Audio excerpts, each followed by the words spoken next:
For nearly 1,000 years, one building held a record that no architect, no emperor, and no army of laborers anywhere on Earth could surpass. It was not the tallest structure of its age, nor the longest, nor the most heavily fortified. It was, instead, the widest breadth of open space ever gathered beneath a single roof, and the largest dome ever raised above the heads of worshippers, merchants, and kings. For nearly 1,000 years, nothing built by human hands enclosed more air or lifted more stone into a single unsupported curve than the church that rose in the 6th century in the city then called Constantinople. Its name was Hagia Sophia, the Church of Holy Wisdom, and the story of how it came to stand, and how it very nearly did not, begins with a dome so wide and so strangely shallow that many of the men who first saw it being built were certain it would collapse before the mortar had even cured.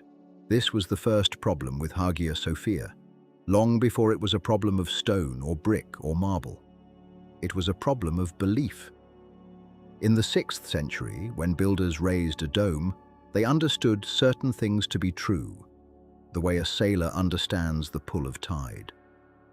A dome needed to be deep, its curve descending steeply from the crown, so that its own weight could be carried smoothly down into the walls beneath it, the way water finds its way down the sides of a bowl.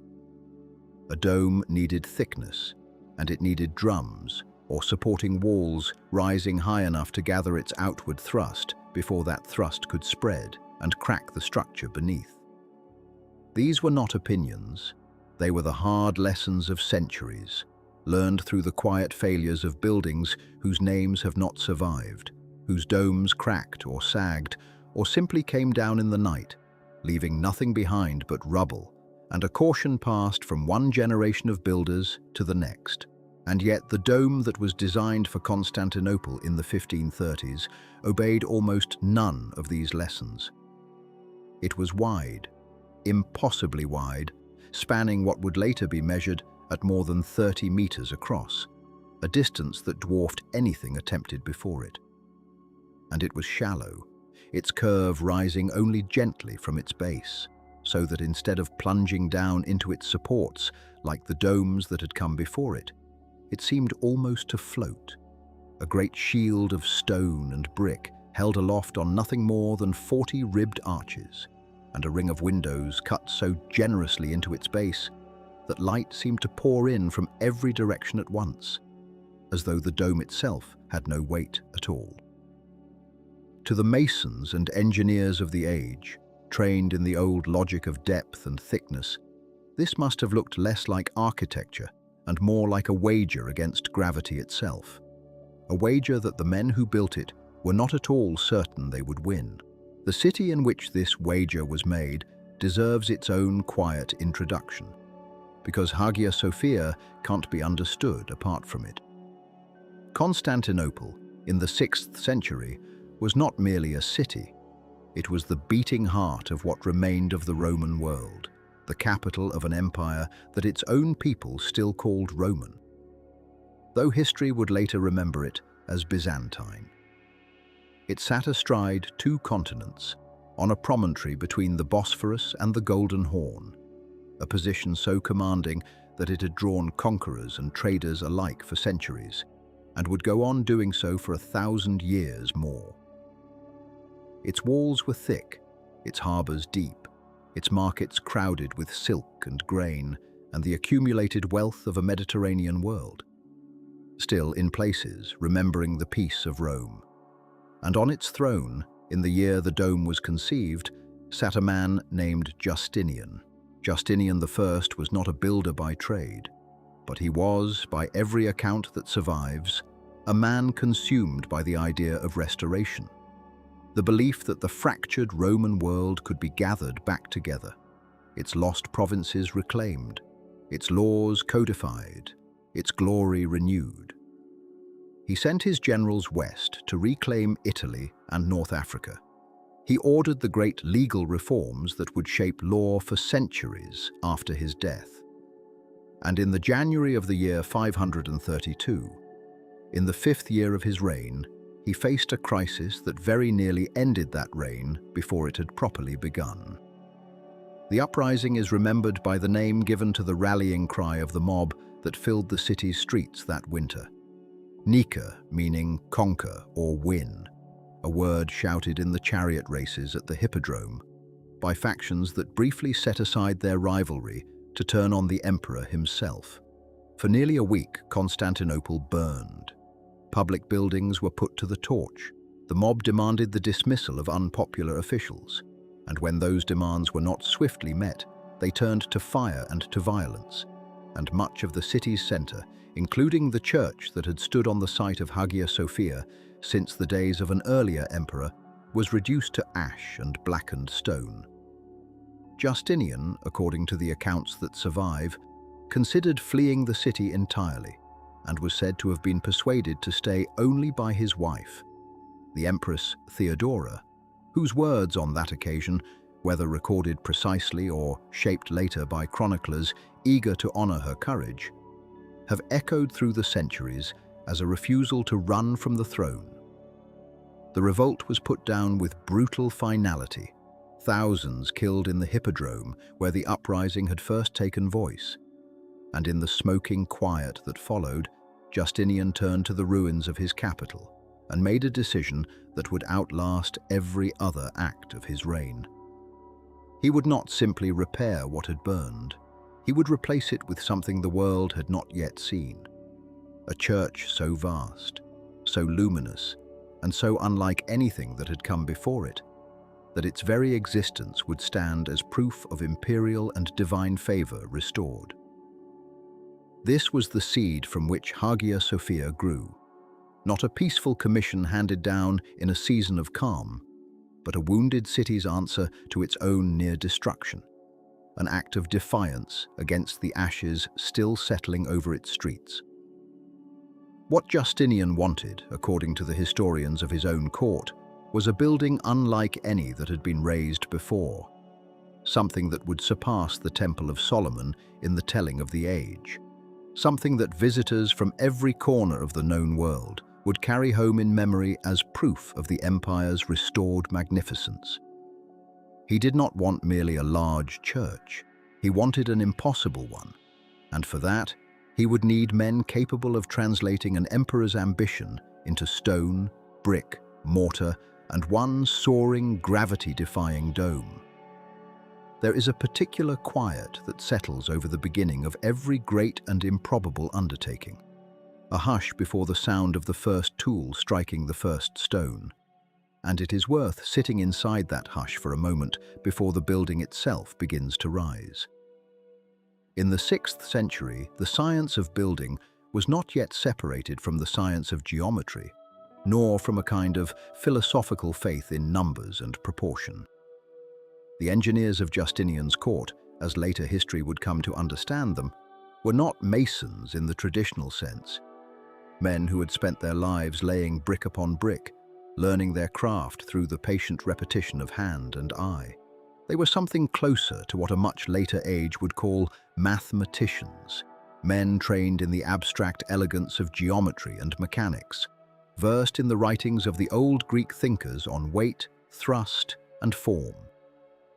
This distinction would prove essential to everything that followed, because the dome they conceived could not have been built by instinct alone. It required calculation, and it required a willingness to risk failure in service of a design that had never been tested at this scale, in this shape, anywhere in the world. The city that would host this experiment carried its own quiet burdens, invisible to any visitor gazing up at the site chosen for the new church. Constantinople sat upon ground that was, in places, forgiving, and in other places treacherous, a patchwork of old fill, natural stone, and the debris of centuries of habitation, upon which countless structures had already risen, and in some cases already fallen. Whatever was to be built here would need foundations equal to the ambition above them. Though in the early days of planning, in the ash-strewn weeks after the uprising, this concern remained subordinate to a grander and more urgent question. Who would be trusted to design a building that had never before existed in the imagination of any architect, let alone in the physical world? It is worth pausing here, at the very threshold of the story, to hold in mind the strange, doubled fate that awaited this building. A fate the emperor commissioning it could not have foreseen, and one that gives this particular chronicle its shape. Hagia Sophia would rise, astonish the world, and then, within a generation, its great dome would fall. It would be rebuilt, its greatest weakness now understood and reckoned with, only to be tested again and again across the centuries by earthquake, fire, siege, and the slow erosion of empires rising and falling around it. It has been a church, and then a mosque, and then a museum, and then a mosque again, each transformation a chapter in a story of remarkable endurance. It has been measured, feared for, restored, and marveled at by engineers separated from its builders by more than 1,000 years of accumulated knowledge. And still, in certain particulars, its true construction methods are debated. This is the story of a dome that should not have stood, that did not stand, and that was raised again regardless. A monument to the particular courage of building past the edge of what is known to be possible. Before that story can properly begin, it helps to sit for a while longer in the ashes of the old church, in the days just after the fires of the uprising had cooled, when Constantinople was a wounded city waiting to see what its emperor would choose to build in place of what had burned. If this quiet, patient unfolding of a very old and very human ambition is the kind of story that helps your mind settle for the night, consider subscribing so that more of these great structures might find their way to you in the evenings still to come. For now, we return to that smouldering winter, and to the two men Justinian would choose to turn his grief and his defiance into stone. The city that woke to ash in the January of 532 did not recognize itself. For 5 days, the heart of Constantinople had burned, quarter by quarter, until the fires met at the great church that had stood, in one form or another, since the founding of the Christian capital. What began as a dispute among charioteers and their partisans, the factions the people called Blues and Greens, had grown into something far larger than sport or grievance. It became, in the space of a single week, a challenge to the emperor himself, and Justinian, watching from the palace as smoke rose over the rooftops of his own capital, understood that he was no longer facing a riot. He was facing the possibility of losing everything. The historians who lived through those days, and the chroniclers who set down what they had heard from those who did, describe a city gripped by a fury that even its instigators could not fully explain. The two factions, usually bitter rivals at the hippodrome, found common cause against the emperor's officials, against taxation, against a government they judged too harsh or too remote. They tore through the streets, shouting a single word, Nika, meaning victory, or conquer, and it is from that cry that the riots take their name, in every account written since. What had begun as a protest over the treatment of prisoners condemned after a chariot race became, within days, an open call for a new emperor. The mob turned its anger not only on soldiers and officials, but on the fabric of the city itself. Granaries burned, public buildings burned, and the church that had stood at the city's ceremonial heart, the church known to its own age as the Great Church, burned along with them, its timbers catching fire and its roof falling in, until nothing remained standing but blackened walls and a memory of what had been. It is worth pausing in the quiet of that smouldering week to understand what exactly had been lost, because the building that burned in 532 was not the first church to stand on that ground, and its loss was not even the first of its kind. The site had held a church since the reign of Constantius, the son of Constantine the Great, in the middle years of the 4th century. A modest basilica built in the timber-roofed style common to the era. Its plans simple, its ambitions modest by the standards of what would come after. That first church had stood for less than a century before it too was consumed by fire in 504, during rioting connected to theological disputes that had split the city's clergy and its congregations. It was rebuilt, larger and more ornate than before, under the Emperor Theodosius II, and it was this second church, this Theodosian basilica, with its 5 aisles and its columned porch, that stood at the heart of the city for more than a century, hosting coronations and councils, hosting the great processions of the Byzantine liturgical year, until the flames of the Nika riots reached it in turn. Archaeologists working in the 20th century uncovered fragments of that Theodosian church beneath the western entrance of the building that exists today. Pieces of a monumental frieze showing lambs beneath a cross, sections of steps and column bases, enough to confirm what the old chronicles had claimed, that something grand had indeed stood here before, and that it too had ended in fire. 2 churches then had already risen and fallen on this same patch of ground within the span of 2 centuries, each one larger than the one before it, each one a statement of an empire's confidence, and each one reduced in the end to ash and rubble by the very city it was meant to crown. It is a pattern that the modern listener might find almost unbearable to contemplate, the idea of building something magnificent only to watch it burn, and building again and watching that burn as well.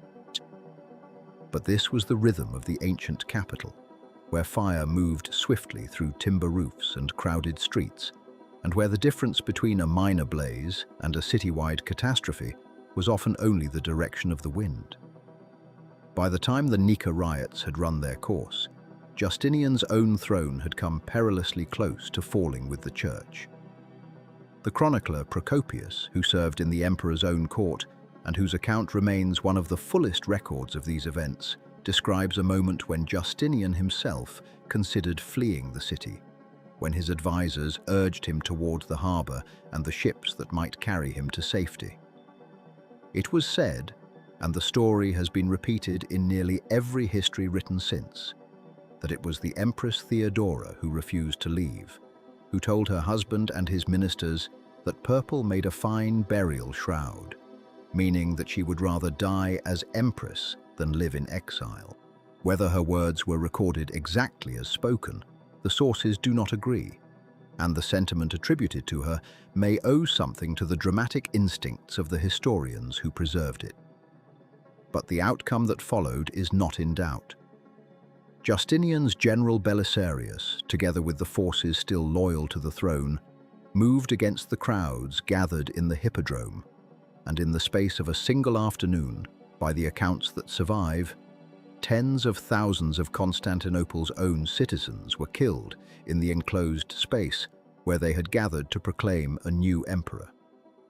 The riot ended not in negotiation but in slaughter, and Justinian's throne, which had nearly been lost, was instead secured more firmly than before, purchased at a cost the city would carry in its memory for generations. It was into this atmosphere, thick with smoke and grief, and the particular silence that follows mass violence, that Justinian made the decision that would define his reign more than any law he issued or any territory he reclaimed. He would rebuild the great church. This alone would have surprised no one. The site had already been rebuilt once, and an emperor who had just secured his throne through bloodshed had every political reason to reassert his authority through some visible act of restoration.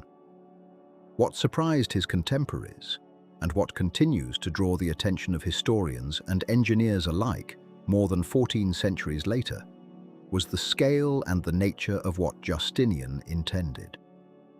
He did not simply order a third basilica raised on the ashes of the second, a larger version of the timber-roofed halls that had twice already proven vulnerable to exactly the kind of catastrophe that had just consumed the city.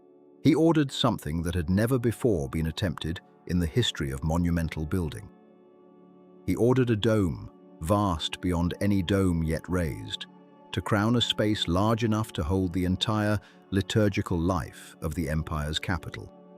Built not from timber, but from brick and stone and mortar, engineered to withstand fire in a way its predecessors never could, and designed to declare, in its very shape and mass, that the empire which had nearly torn itself apart in the Hippodrome remained the greatest power the world had known since Rome itself.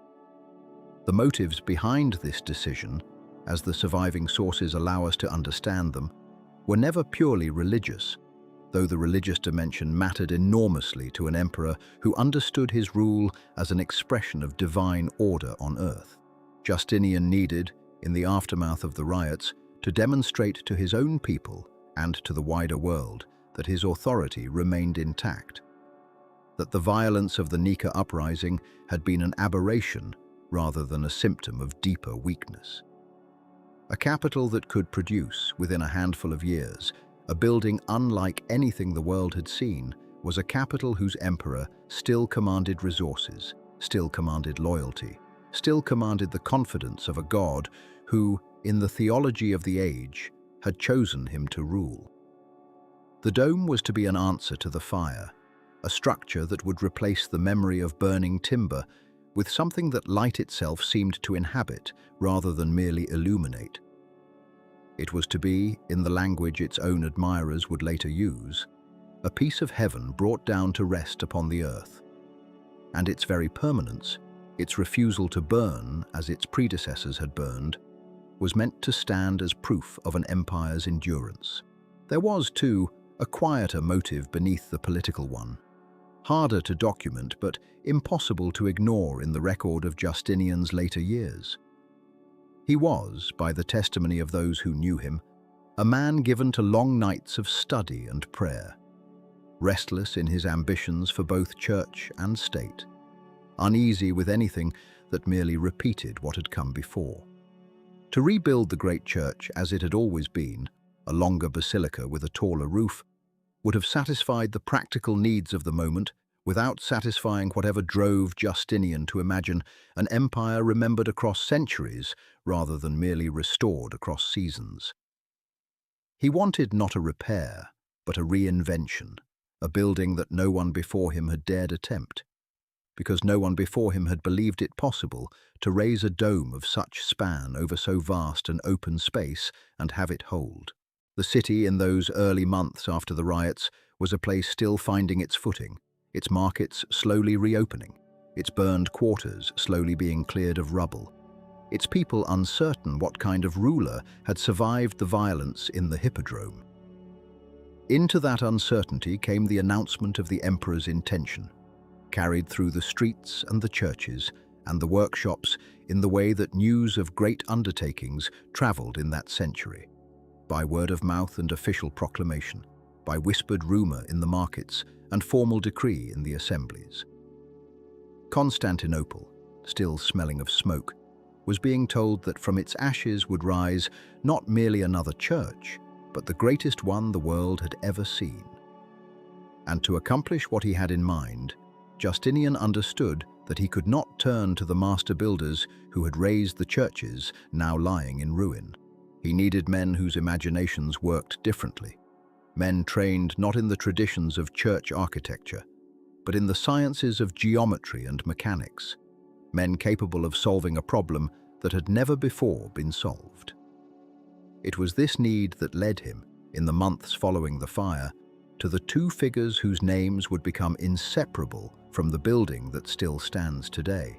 The men Justinian summoned were not master builders in the sense that the old guilds understood the term. They had not spent their years apprenticed to stonemasons, learning by hand the slow inherited wisdom of arch and vault that had passed from teacher to student for generations. Anthemius of Tralles and Isidore of Miletus came instead from a different tradition entirely, one rooted in the study of geometry optics, and the mechanical sciences that the late antique world still preserved from an older Greek inheritance. They were, in the vocabulary of their own time, mechanikoi, men who understood the mathematics of forces and forms, who could calculate the properties of parabolas and the behavior of weights in ways that no ordinary builder had been trained to do. That Justinian would choose such men to raise the greatest church in the empire was, by the standards of the age, an unconventional decision, and it reveals something of how clearly the emperor understood the scale of the problem before him. Anthemius came from Tralles, a city in Asia Minor known for producing scholars of unusual range. He was remembered by his contemporaries not primarily as an architect, but as a geometer and an engineer of considerable inventive skill. A man who had written on conic sections and on the construction of burning mirrors, and who was said to have startled and unsettled a rival with an ingenious use of steam and vibration transmitted through hidden pipes, a story that survives in the writings of later chroniclers as a testament to his reputation for cleverness bordering on the uncanny. Whether every detail of that tale is accurate, the sources agree on the broader point. Anthemius was known in his lifetime as a man who could bend the abstract laws of mathematics into working mechanisms, who saw in numbers not merely an intellectual pursuit, but a practical language for shaping matter. He came from a family of some distinction. His brothers occupied in medicine and law and rhetoric, and he himself moved in the same learned circles that produced the great commentators on Euclid and Archimedes. Men who treated the study of the ancients not as a closed book, but as a living toolkit for solving new problems. Isidore of Miletus, his partner in the work, carried a different kind of authority, one grounded in the study and teaching of mathematics itself. He was associated with the ongoing preservation and study of Archimedes' writings, and later tradition credited him with contributing to the transmission and editing of that inheritance. A task that required not merely copying, but genuine mathematical understanding of the geometry involved.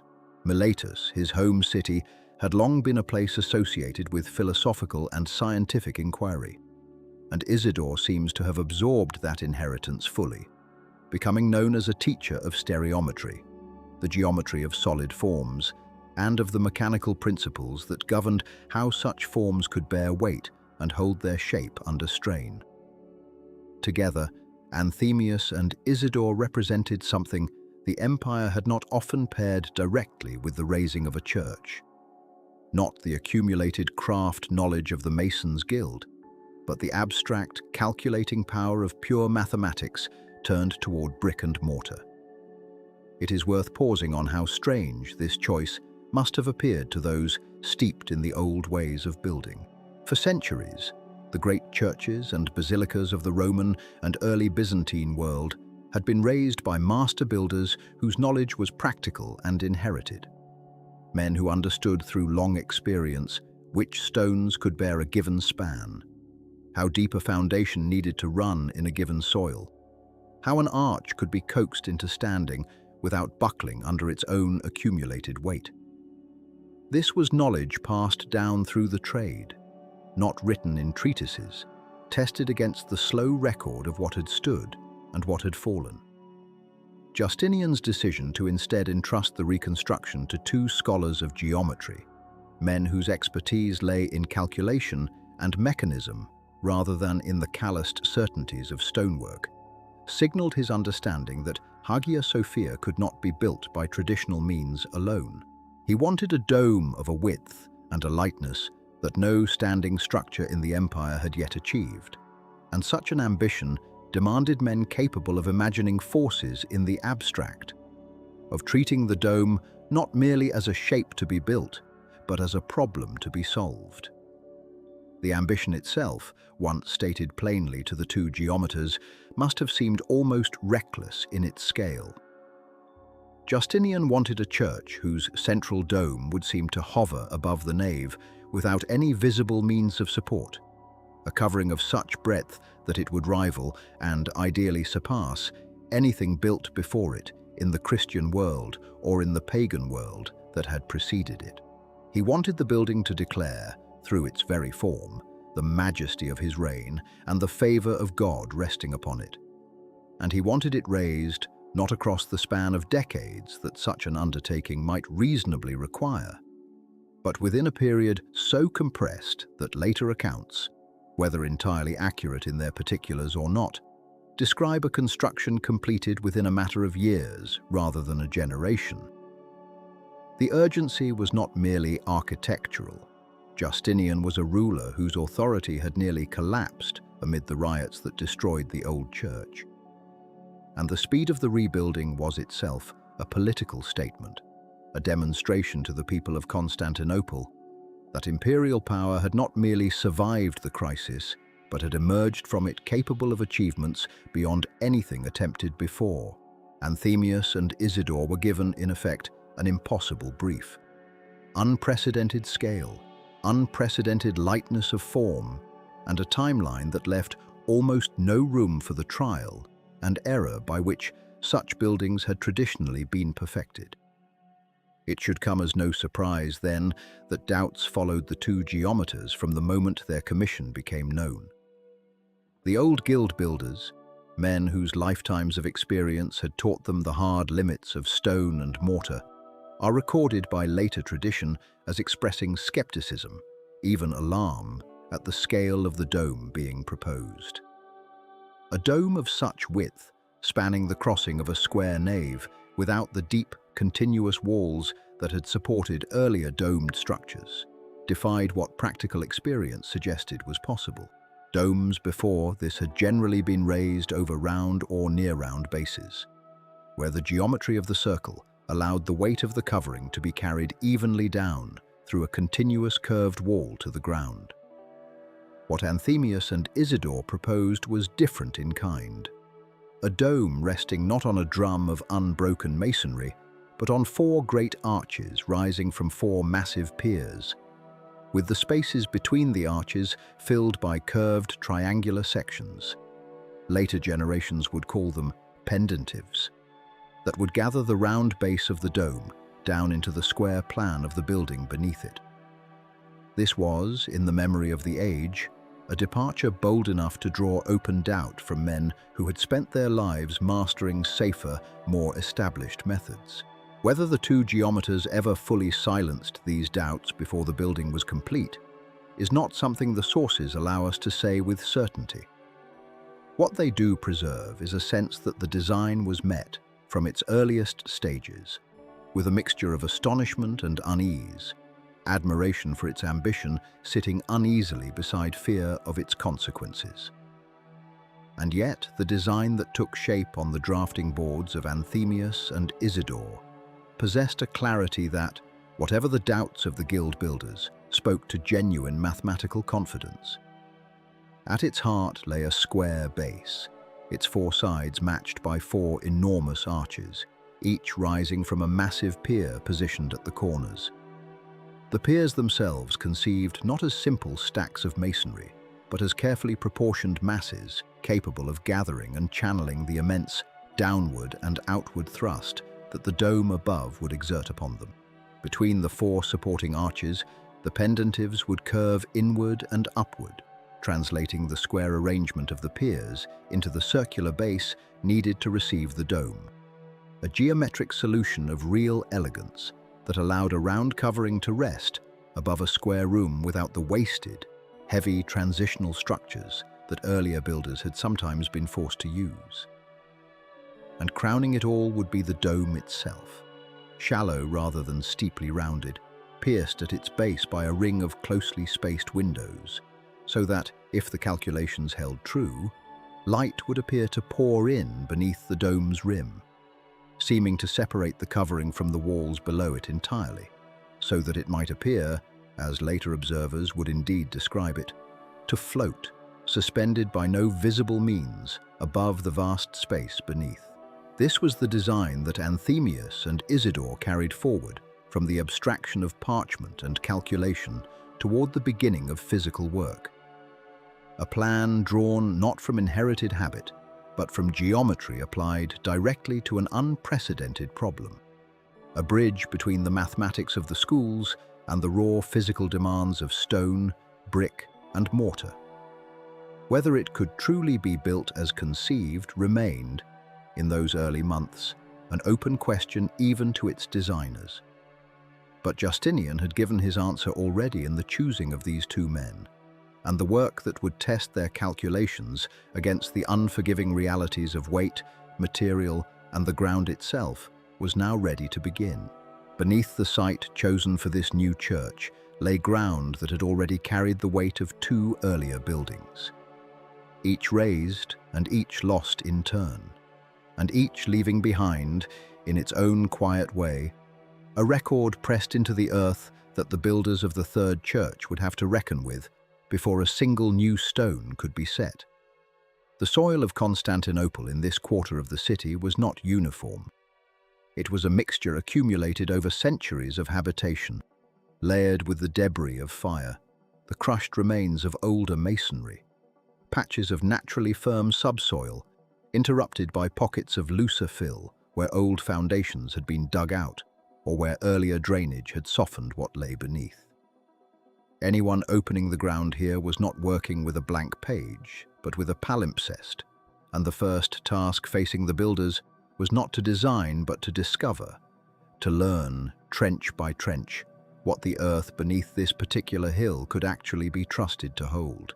The double history of the site was well known to those overseeing the new construction, for the memory of the earlier churches, burned in the rioting that had swept through the city, was still fresh in the minds of the court and the citizens alike. What was less known, and what no one could know with certainty until the digging began, was how the ground itself had been altered by those earlier structures and by the violence that ended them. Foundations from a burned building do not simply vanish. They settle, they crack, they leave voids where timber has rotted away or where fire has calcined stone into something more brittle than what it once was.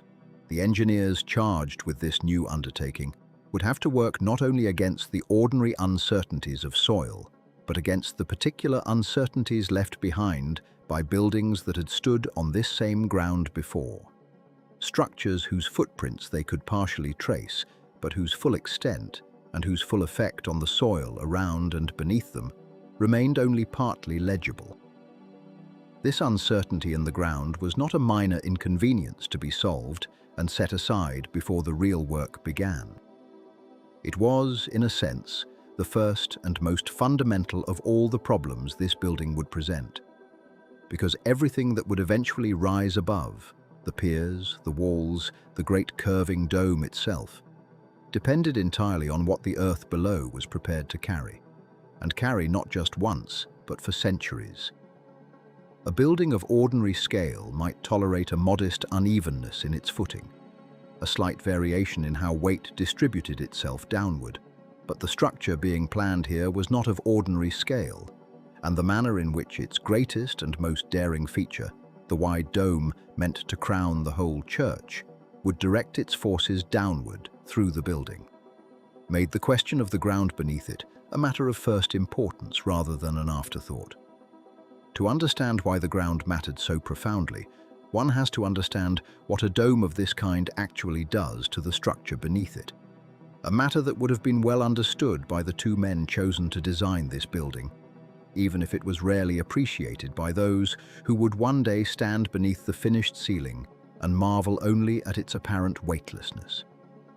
A dome does not simply rest atop its supporting walls, the way a roof rests on the walls of an ordinary house, pressing straight downward with a force that ordinary masonry can easily absorb.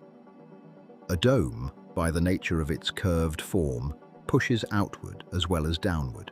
This outward push, known among those who study the behavior of masonry as lateral thrust, spreads through the base of the dome and travels into whatever structure lies beneath it, seeking any opportunity to spread the walls apart, to nudge them outward at the point where they meet the dome's rim, and to translate the elegant compression of the curved surface above into a slow, patient force, working to widen and eventually topple the supports below.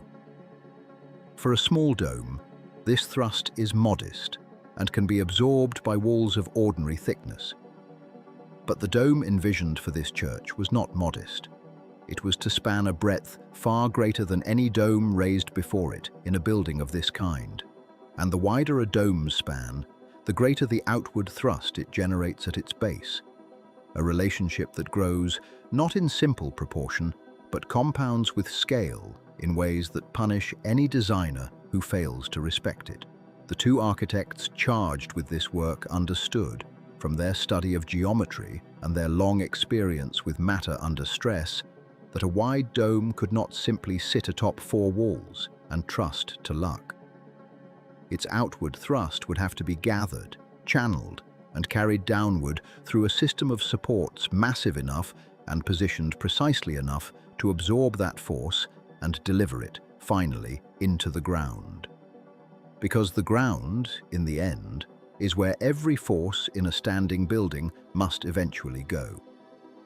This is why the corner piers of the new church were treated, from the very earliest stages of planning, not as incidental supports, but as the true skeleton of the entire building, the silent giants upon which everything else would depend.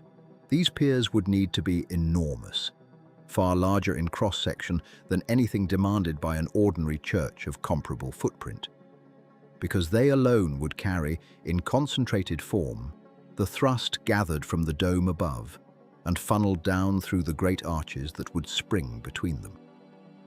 Laying out the positions of these piers was among the very first acts of physical planning undertaken on the site, preceding even the excavation of trenches for the lesser walls, because everything else in the building's geometry, the placement of the aisles, the positioning of the galleries, the exact curve the great arches would need to describe, depended on establishing, with as much precision as the surveying tools of the age allowed, exactly where these four massive points of support would stand. The surveyors who carried out this early work used methods that had been refined over centuries of building in the region. Cords stretched taut across the ground to mark straight lines, plumb bobs to establish true vertical, and careful pacing and measurement to lay out the broader dimensions of the planned church, before a single stone was cut for its final position. What made this survey unusual was not the tools employed, but the stakes riding on their accuracy. A modest error in the placement of an ordinary wall might be absorbed or corrected as work proceeded. An error in the placement or alignment of the four great piers upon which the entire dome's thrust would eventually rest could not be so easily forgiven. And so this early surveying work proceeded with a deliberateness that must have felt, to those observing from outside the project, almost maddeningly slow. Long days spent marking and remarking lines in the dirt, checking angles, before the excavators were given leave to begin digging in earnest. Once the positions of the piers and the main walls had been established to the satisfaction of the architects, the unglamorous labor of excavation could finally begin, and it is worth pausing on how thoroughly unglamorous this labor truly was, set against the grandeur of what it made possible. There is no record of triumphant ceremony attending the digging of foundation trenches, no account of crowds gathering to watch laborers strip away topsoil and older rubble to expose whatever firmer ground lay beneath. This was slow work, done with simple tools, picks, shovels, baskets for hauling spoil away, carried out by teams of workers whose names have not survived but whose labor made possible everything that followed. Trenches for the great piers had to be dug considerably deeper and wider than those for ordinary walls, reaching down through the disturbed fill of the earlier buildings toward ground judged firm enough to bear the concentrated weight that would eventually rest upon it. It is here, in the depth and preparation of these foundations, that later scholars examining the building across the centuries have found room for genuine and unresolved question. The precise depth to which the foundations for the piers were carried, and the exact methods used to compact or stabilize the ground beneath them, are not fully documented in any surviving account from the time of construction, and what can be inferred from later examination of the structure, from the ways it has settled, shifted, and cracked over the long span of its existence, has led to careful, ongoing debate rather than settled certainty. Some who have studied the building's later history point to signs of uneven settlement in the piers as evidence that the ground beneath them, for all the surveyor's careful measurements, may not have been uniformly compacted or uniformly firm across its full extent, that the mixed and layered soil of the site, disturbed by the earlier churches and by the fires that consumed them, may have yielded unevenly over time despite the depth to which the builders dug. Others argue that the foundations were sound in their original conception, and that whatever settlement occurred in later centuries owes more to seismic disturbance and the passage of enormous time than to any failure of the original excavation. The historical record, thin on the specifics of this earliest and most hidden phase of the work, does not permit a final answer, and so this remains one of the quiet, unresolved questions attached to a building otherwise so thoroughly documented in its visible achievements. What can be said with confidence is that the excavation, however it was ultimately carried out, succeeded well enough to permit everything that followed. The trenches were dug, the piers' footings were laid, and the ground, whatever its hidden imperfections, proved sufficient to bear the first courses of stone that would begin, slowly and without ceremony, to rise from the site where two earlier churches had stood and fallen before. No dome yet crowned the site, no walls yet reached toward the height that would eventually astonish those who stood beneath them. There was only bare foundation, freshly laid in trenches cut through disturbed and uncertain earth, waiting in the quiet of those early months for the material that would give it shape, for the stone, the brick, and the marble that would soon begin arriving from across the breadth of an empire drawn together, however briefly, in service of a single act of building. The gathering of that material was itself a work of empire, conducted at a scale that few structures before it had ever demanded. Word had gone out, as the surviving accounts suggest, not merely to the quarries near the city, but to provinces scattered across the Mediterranean world. Each asked to yield what it alone could provide.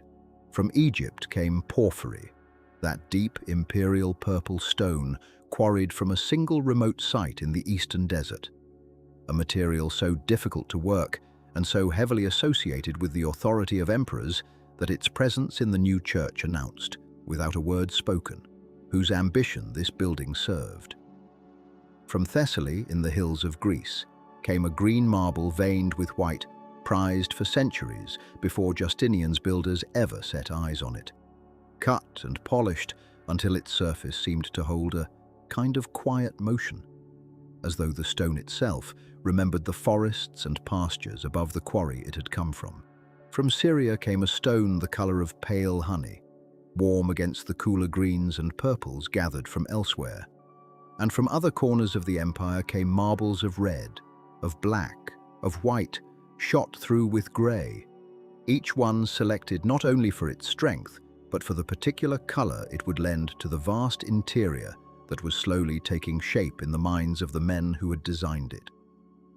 No single quarry, no single province, could have furnished a building of this ambition alone. It was, in this sense, a structure built quite literally from the body of the empire itself, its walls and floors composed of fragments carried from Egypt and Greece and Asia Minor and beyond, united under a single roof in the capital that claimed authority over them all. Yet for all the richness of that gathered stone, the greatest material challenge facing the builders lay not in the walls or the floors, but in the dome itself. And it was there that ordinary building stone, however fine, however costly, would not do.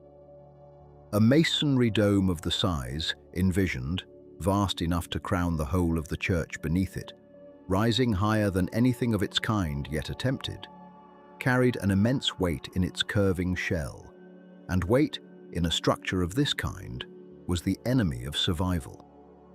Every additional measure of mass pressed downward and outward against the walls and piers below, seeking always to spread them apart, to force the great arches into collapse, to find the smallest weakness in the supporting structure, and widen it until the whole assembly gave way. The engineers understood this, not through any theory of forces that could be written down and calculated in the way later centuries would come to calculate such things, but through an inherited, hard-won intuition about what stone could bear and what it could not, passed down through generations of builders who had watched domes rise and, in some cases, watched them fall. If the dome above the great church was to stand at all, it would need to be lighter than any dome built before it, and lightness, in an age without steel or reinforced concrete, could only be achieved through the careful selection of the material itself. The answer the builders found lay in brick, not the heavy, densely fired brick used in ordinary construction, but a special lightweight variety developed, so far as the evidence suggests, specifically for this undertaking. These bricks were fashioned broad and thin, wider than the bricks used elsewhere in the empire's construction, but shallow in depth, a shape that increased their surface area while reducing the volume of clay each one required. Fired in kilns to a hardness sufficient for structural use, they nonetheless remained markedly lighter than solid stone of the same dimensions. And it was this quality, the reduction of dead weight without the sacrifice of strength, that made them suitable for the dome's curving shell in a way that no cut stone could have matched. Some later study of surviving fragments has suggested that certain bricks may have been fired from clay sourced from the island of Rhodes, prized for producing a particularly light and workable material once fired, though the sources on this point remain thin, and the claim is offered by historians with appropriate caution rather than certainty. What can be said with more confidence is that the choice of brick over stone for the dome was neither an accident of convenience nor a matter of cost alone, but a deliberate engineering decision arrived at through experience and calculation, aimed at solving the central problem that every dome of ambitious scale must confront: how to cover a vast space without asking the walls beneath it to bear more than they could withstand. The bricks alone, however light, could not have held together without a binding material equal to the task. And here too, the builders turned to careful preparation rather than ordinary practice. The mortar developed for the dome and for portions of the surrounding structure was mixed with materials intended to lighten its own considerable weight, chief among them volcanic ash and crushed pumice, both readily available from the volcanic regions within reach of the empire's builders. Pumice, in particular, being naturally full of air pockets from its violent formation in cooling lava, added bulk to the mortar without adding proportional mass, and when combined with lime and worked into the joints between the bricks, it produced a binding material markedly lighter than conventional mortar, while still providing the adhesion the structure required. This use of volcanic ash was not without precedent. Roman builders had long incorporated similar materials into their own concrete work, most famously in structures like the Dome of the Pantheon in Rome, whose builders had likewise sought ways to lighten the uppermost portions of a masonry dome by adjusting the aggregate used in its construction as the structure rose higher. Whether the builders of the great church drew directly on that older Roman knowledge, inherited through generations of craftsmen and written building traditions, or arrived independently at a similar solution through their own experimentation, the sources do not say with certainty, though the resemblance between the two approaches has not gone unnoticed by later engineers who have studied both structures closely. What is clear is that every measure taken, the shape of the brick, the composition of the mortar, the careful attention paid to reducing weight wherever weight could be spared, reflected an understanding that the dome's survival depended less on the strength of any single material and more on the disciplined reduction of the burden that material would ultimately have to carry. Not everything gathered for the church was new. Alongside the freshly quarried stone and the specially prepared brick came something older: columns, capitals, and carved architectural elements taken from buildings that had stood for centuries before Justinian's builders ever arrived to break ground on the new church. This practice, later given the name spolia by historians studying the reuse of ancient materials, was common enough in the construction of the period, but the scale at which it was employed here suggests a deliberate and considered choice rather than mere expedience. Columns of verd antique marble, some of them believed to have been taken from far older structures, including temples associated with the worship of gods whose cults had faded generations before, were transported to the capital and set upright within the new church. Their capitals carved or recarved to suit the building they now supported. Moving such columns was no small matter of logistics. Single blocks of marble weighing many tons had to be loaded onto ships, carried across stretches of open water, unloaded at the harbour, and hauled by cart and by human effort to the building site. A process demanding careful planning, considerable labour, and no small measure of risk, since a column cracked or lost in transit represented a loss not easily replaced. That the builders undertook this effort at all, rather than relying solely on newly quarried stone, suggests that the columns carried a value beyond their physical usefulness as structural supports. That value was, in large part, symbolic. To take the columns and marbles of older buildings, some pagan in origin, tied to a Roman world that had worshipped gods other than the one now honoured within the new church, and to set them into the fabric of a Christian structure built in the name of an empire that saw itself as the rightful successor to Rome itself, was to make a statement that needed no inscription to be understood. The old world was not being discarded but absorbed, its finest materials drawn forward into a new purpose, its authority quietly transferred to the structure now rising above the city. Every porphyry block from Egypt, every green-veined column from Thessaly, every ancient capital lifted from a temple whose original function had long since faded from memory, became part of a single composed statement: that the empire assembling this building held claim to the full inheritance of the ancient world, and intended to gather that inheritance, quite literally, under one roof. The great church, even before its dome had risen an inch above the springing line of its supporting arches, was already becoming something more than a single building.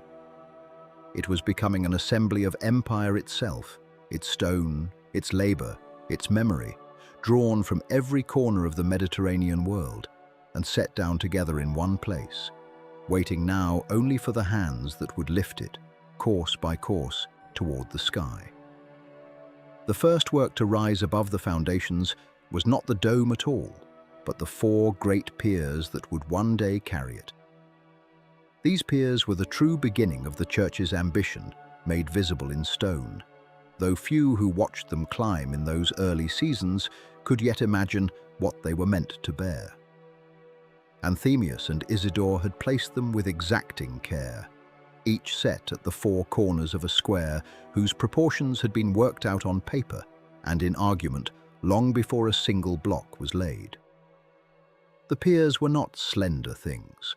They were massive compound structures, built up from cut stone bound with brick and mortar, wide enough at their base that a man might walk the length of one and still not reach its far edge in a dozen strides.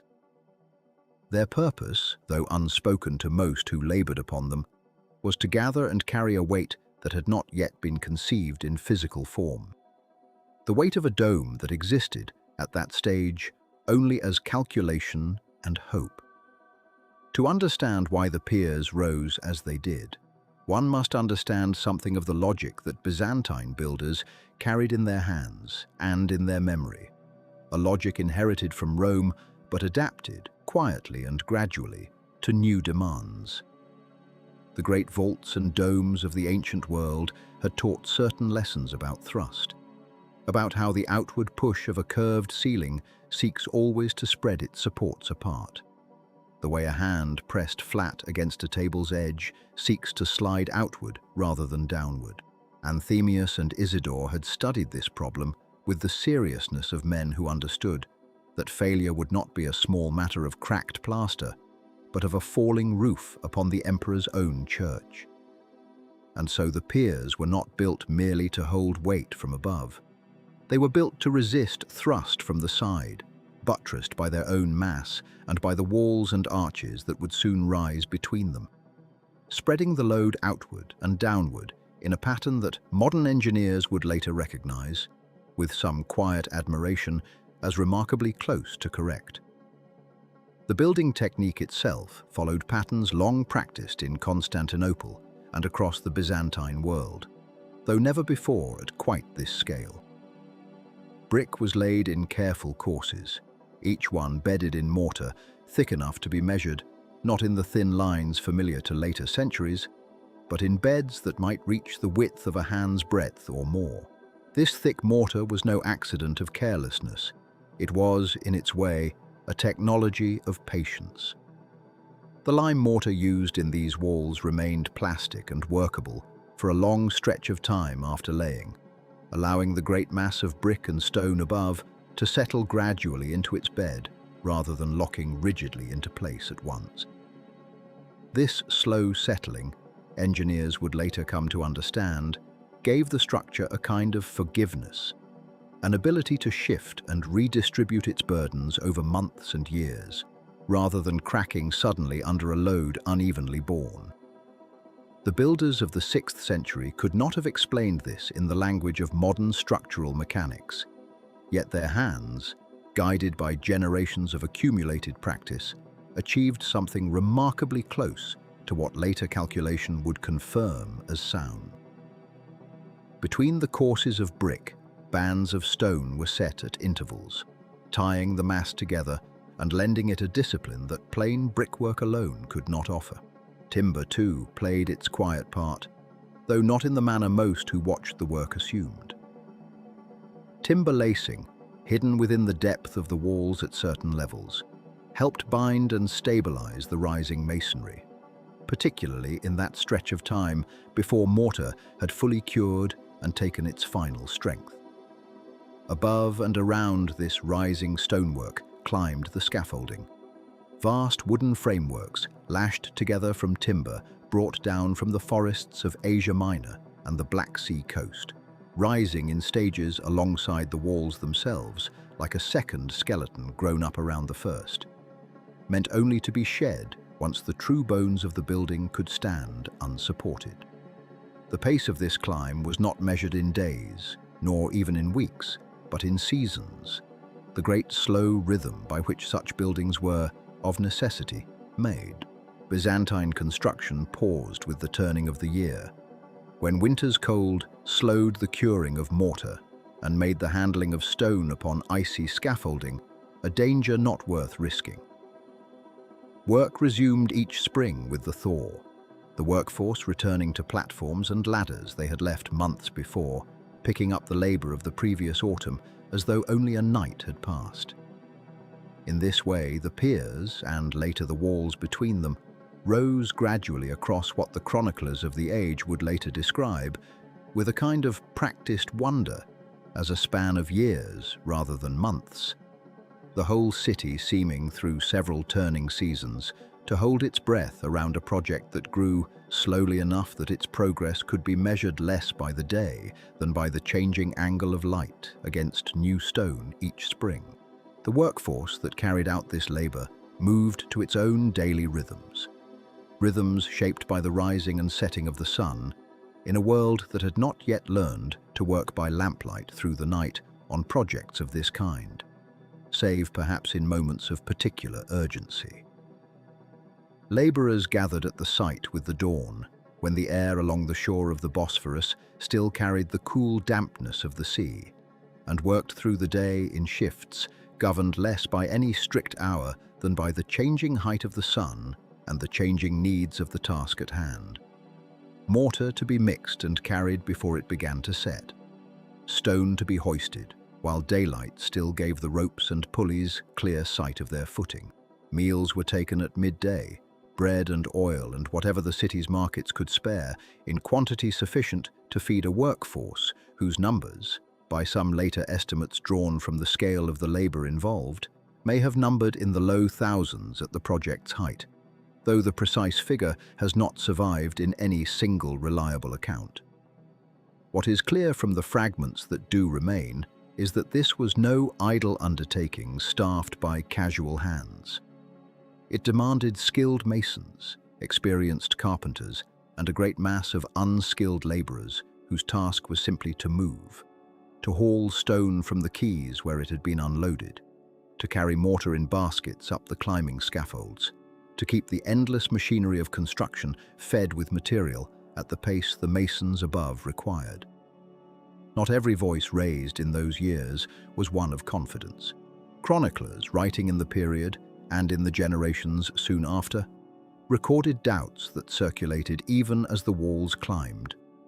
Murmurs, some said, among certain masons and observers who questioned whether stone and brick, however carefully laid, could truly be made to carry what Anthemius and Isidore intended to raise above them. The scale of the piers themselves, so much greater than anything typically demanded by earlier churches in the city, seems to have unsettled some who watched their construction, prompting a quiet unease that the ambition of the design might have outpaced what masonry could reasonably bear. Procopius, writing later in his account of the emperor's buildings, described the dome as seeming to hang from heaven by a golden chain rather than to rest upon solid support. A description that, whatever its poetic intent, hints at a genuine contemporary anxiety about whether so vast a covering could truly be trusted to the strength of walls beneath it. Whether these doubts reached the ears of Justinian himself, or troubled Anthemius and Isidore in any recorded way, the sources do not say with certainty. What survives is only the sense, carried down through the accounts of later centuries, that this was a building whose ambition was recognized, even in its own time, as standing at the very edge of what the age's engineering knowledge could confidently promise. And yet the walls continued to climb, season upon season, indifferent to whatever doubts moved among the crowds that gathered to watch. The four great piers, once raised to their full height, were joined by the arches that would spring between them. Vast curves of brick that began the slow work of translating the pier's vertical strength into the beginnings of a covering shape. Around these arches, the walls of the nave and the flanking galleries rose in their turn, patient courses of brick and stone climbing against the pale sky over the city, visible now above the rooftops of the surrounding streets to anyone who looked up from the markets or the harbour below. Sailors bringing their ships in along the Golden Horn would have seen it rising, a new shape gradually asserting itself against the familiar skyline of towers and older domes, growing month upon month into something whose final form even the workers raising it, brick by brick, mortar bed by mortar bed, could perhaps only partly imagine. The climb continued, steady and unhurried, gathering itself season after season toward the moment when walls alone would no longer suffice, and the builders would be forced to answer, in stone and in air, the question that had troubled the doubters from the start, whether what they had built below could truly carry what they now prepared to raise above. The number of hands that raised those walls has never been settled with certainty, and the sources that touch on it disagree in ways that later chroniclers have tried, without full success, to reconcile. Some accounts, written generations after the work was finished, speak of many thousands of labourers assembled at once, drawn from across the provinces of the empire, and set loose upon the site in a single vast mobilization of human effort. Other records, closer to the events themselves, though still imperfect, suggest a somewhat smaller, though still considerable workforce, organized in shifts and specialties, rather than massed all together in one great, undifferentiated crowd. The historian Procopius, writing within the emperor's own lifetime and with access it seems, to those who had overseen the work, offers figures that later scholars have found difficult to verify independently, and modern engineers and historians who have studied the question generally caution against treating any single number as settled fact. What can be said with more confidence is that the labor was organized rather than chaotic, that it proceeded in defined crews with defined tasks, under a hierarchy of skill that ran from the anonymous laborer hauling stone up a ramp to the master mason, who understood, or believed he understood, exactly how each course of brick would bear upon the one beneath it. The precise head count, then, remains one of the many open questions the building has left behind, and the honest account rests in that uncertainty rather than resolving it artificially. What the surviving records do allow, with somewhat greater confidence, is a glimpse into the daily texture of that labor.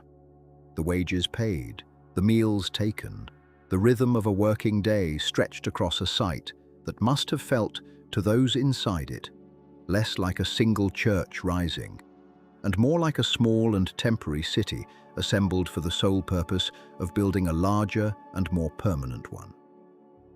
Wages were paid, according to the fragments that survive, in the coin of the realm, distributed by rank and skill rather than equally, so that a master mason overseeing the placement of a critical course of stone might receive several times what a laborer hauling brick received for the same day's exertion. Disputes over pay were not unknown. Later Byzantine sources, describing labor practices of a similar period, if not always this precise project, mention grievances over wages withheld or promised bonuses unpaid. Though whether such disputes touched this particular site in this particular decade cannot be confirmed beyond doubt. Meals, where mentioned at all, were simple: bread, olives, perhaps salted fish, or a thin wine mixed with water, consumed in the shade of the scaffolding or at the edge of the stoneyard during the brief pause that separated one shift of labor from the next. The working day itself would have followed the sun rather than any fixed clock, beginning at first light and ending only when the light itself withdrew, the pace slowing through the heat of midday and quickening again in the cooler hours before dusk. A rhythm dictated by climate and custom rather than by any schedule imposed from above. The organization of this labor followed lines that would have been familiar to builders across the ancient and early medieval world, even as the scale of this particular undertaking pressed those familiar structures towards their limits. At the top of the working hierarchy stood the master masons, men whose names have almost entirely vanished from the record, even as the names of Anthemius and Isidore have endured, though their judgment shaped every stone that found its place in the rising walls. Beneath them worked foremen, each responsible for a gang of laborers assigned to a particular task. The cutting of stone, the mixing of mortar, the raising of scaffolding, the hauling of material up ramps and through the maze of timber staging that must have surrounded the building at every stage of its rise. Beneath the foreman, in turn, worked the laborers themselves, largely unnamed in any surviving document, men whose individual identities have been absorbed entirely into the collective achievement of the structure they helped to build. This was not unusual for the age. The anonymous laborer was, in most ancient and medieval construction, simply assumed rather than recorded, his existence acknowledged only in the aggregate wages paid out and the aggregate stone moved. Never in any personal accounting that might have preserved his name for later centuries to recover. And yet the physical evidence of their presence remains, quite literally, embedded in the fabric of the building itself. Tool marks on stone, the particular signature of a chisel's edge repeated across dozens of blocks, suggesting the same hand at work across weeks or months. Though the hand itself has no name attached to it that any historian has yet recovered. Within this vast and largely anonymous labor force, certain moments of human texture have nonetheless survived, preserved either in later chronicle, in surviving inscription, or in the physical record of the building itself. offering brief and welcome glimpses of the individuals who otherwise dissolve into the collective effort. Later Byzantine tradition, though written down long after the fact and therefore to be treated with appropriate caution, preserves a story of a young apprentice left in charge of tools and unfinished work during a brief absence of his master, who is said to have continued a section of carving or construction according to instructions given, only for the completed work to become, in legend if not in verified fact, a small object of wonder or superstition among the other workers. A column said to sweat moisture in certain seasons, a stone said to hold warmth beyond what the sun alone could explain. Such stories, whatever their factual basis, point towards something real in the emotional undercurrent of the site. A workforce engaged in an undertaking whose final form few among them could have fully pictured, and who therefore filled the gaps of their understanding with the same instinct toward wonder and superstition that has always attended human beings laboring on something larger than themselves. Injuries, too, would have been an ordinary feature of the work, though specific incidents are rarely preserved in named or dated detail. Falls from scaffolding, crushed hands beneath shifted stone, the countless small and unrecorded costs that any construction project of this scale and period would have exacted from its workforce as a matter of course, absorbed into the overall progress of the building the way the wages themselves were absorbed into the treasury's ledgers, present in the totals without surviving as individual stories. Disputes among the workforce, where they surface in the record at all, tend to appear obliquely in later administrative documents concerned with labor practices across the empire rather than in any account devoted specifically to this site. It is reasonable to assume, based on such general evidence, that disagreements over the pace of work, the fairness of task assignment, or the adequacy of provided meals and shelter would have arisen here as they arose elsewhere, though the emperor's evident determination to see the project completed quickly may have left little patience at the level of overall management for prolonged labor unrest.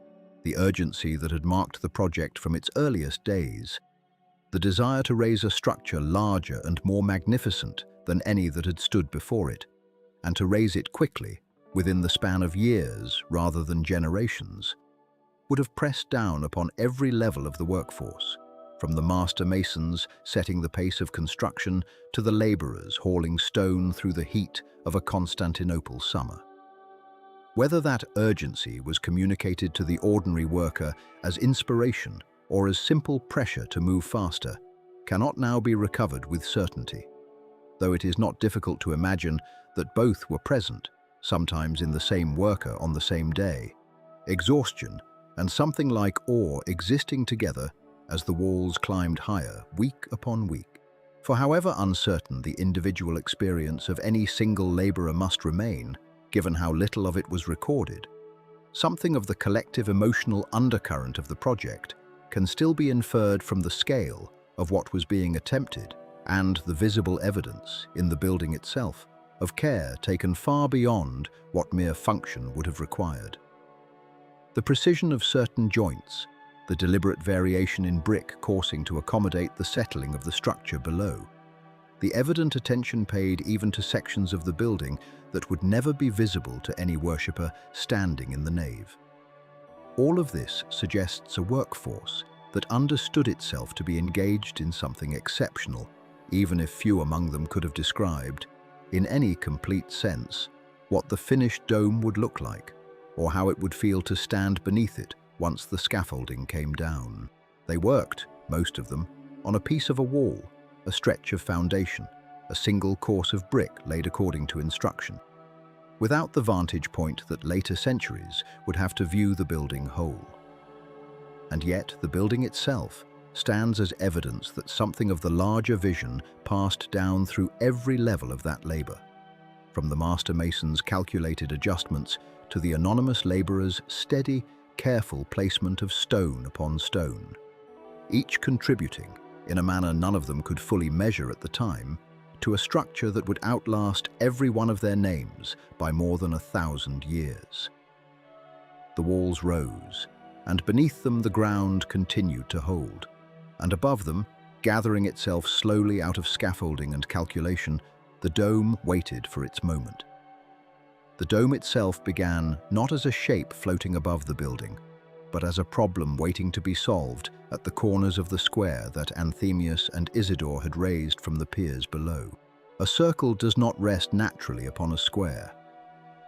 This much every builder before them had understood, and every builder before them had answered the difficulty in one of two ways: either by abandoning the circle for something the walls could carry without argument, or by inserting a lesser, intermediate form that could absorb the disagreement between the round and the rectangular. What Anthemius and Isidore proposed, and what their masons then carried into stone, brick, and mortar, was a solution that had been reached for before in smaller and more hesitant ways. But never at this scale, and never with this degree of confidence. The pendentives, as they would come to be called by later generations of builders and scholars who studied what the two men had done, are curved triangular sections of masonry that spring from the four great piers and rise upward, narrowing as they climb, until their upper edges meet to form a continuous circular base, a ring of stone poised in the air, upon which the dome could finally rest. Each pendentive takes its shape from an imagined larger sphere, cut and shaped so that the piece of it beginning at the pier's corner curves outward and upward, gathering the geometry of the square into the geometry of the circle, until, at the height where the four pendentives meet, the square has vanished entirely and only the circle remains. It is not an obvious solution. It required Anthemius and Isidore, or the mathematicians whose work informed them, to understand the behavior of a sphere's surface when sliced by intersecting planes. A problem that belongs as much to geometry as to construction, and one that the masons then had to translate, without the benefit of the mathematical notation. Later centuries would take for granted into templates, timber formwork, and the patient laying of brick in curved courses that had never before been attempted at such a span. The pendentives, once raised, did more than solve an abstract puzzle. They gathered the outward thrust of the future dome and directed it down through the piers, distributing weight that might otherwise have found no clear path to the ground and might instead have torn the walls apart at their most vulnerable points. In this way, the pendentive was not merely a shape, but a mechanism, a piece of structural reasoning built in stone, allowing the church below to remain rectangular in its plan and open in its interior, while the dome above became, for the first time at this size, a true circle floating above a square room, rather than a circle awkwardly forced onto walls that were never suited to carry it. With the ring of the pendentives complete, the base for the dome itself stood ready, and the work that followed was, in its way, even more delicate than what had come before, because every choice made in the dome's construction would be visible for as long as the building stood, and would determine whether the vast curved surface above the nave felt like a covering weight pressing down upon the worshippers beneath it, or like something lighter, something that seemed almost to hover rather than to sit. The solution the builders reached was a ribbed structure, 40 in number, rising from the circular base like the spokes of a great wheel laid on its side, each rib carrying a portion of the dome's weight down toward the pendentives and, through them, to the piers and the ground far below. Between these ribs, at the base of the dome where the curve begins its ascent, the builders left 40 openings, window after window, set close together in a ring around the dome's lowest edge, so that from within the church, the boundary between wall and roof seemed to dissolve into a band of continuous light. The engineering purpose of the ribs was structural, a means of concentrating and directing weight along defined paths, rather than allowing the dome's mass to bear down evenly, and, in bearing down evenly, to threaten the integrity of the whole. But the purpose of the windows, set as they were between those load-bearing ribs, was something closer to atmosphere. Though the two purposes were never entirely separate, in a building where every choice of stone and brick had been made with both function and appearance in mind. Sunlight entering through the 40 windows fell inward and upward along the dome's curved underside, and to those standing beneath it, the effect was and remains one of the building's most studied and most described qualities.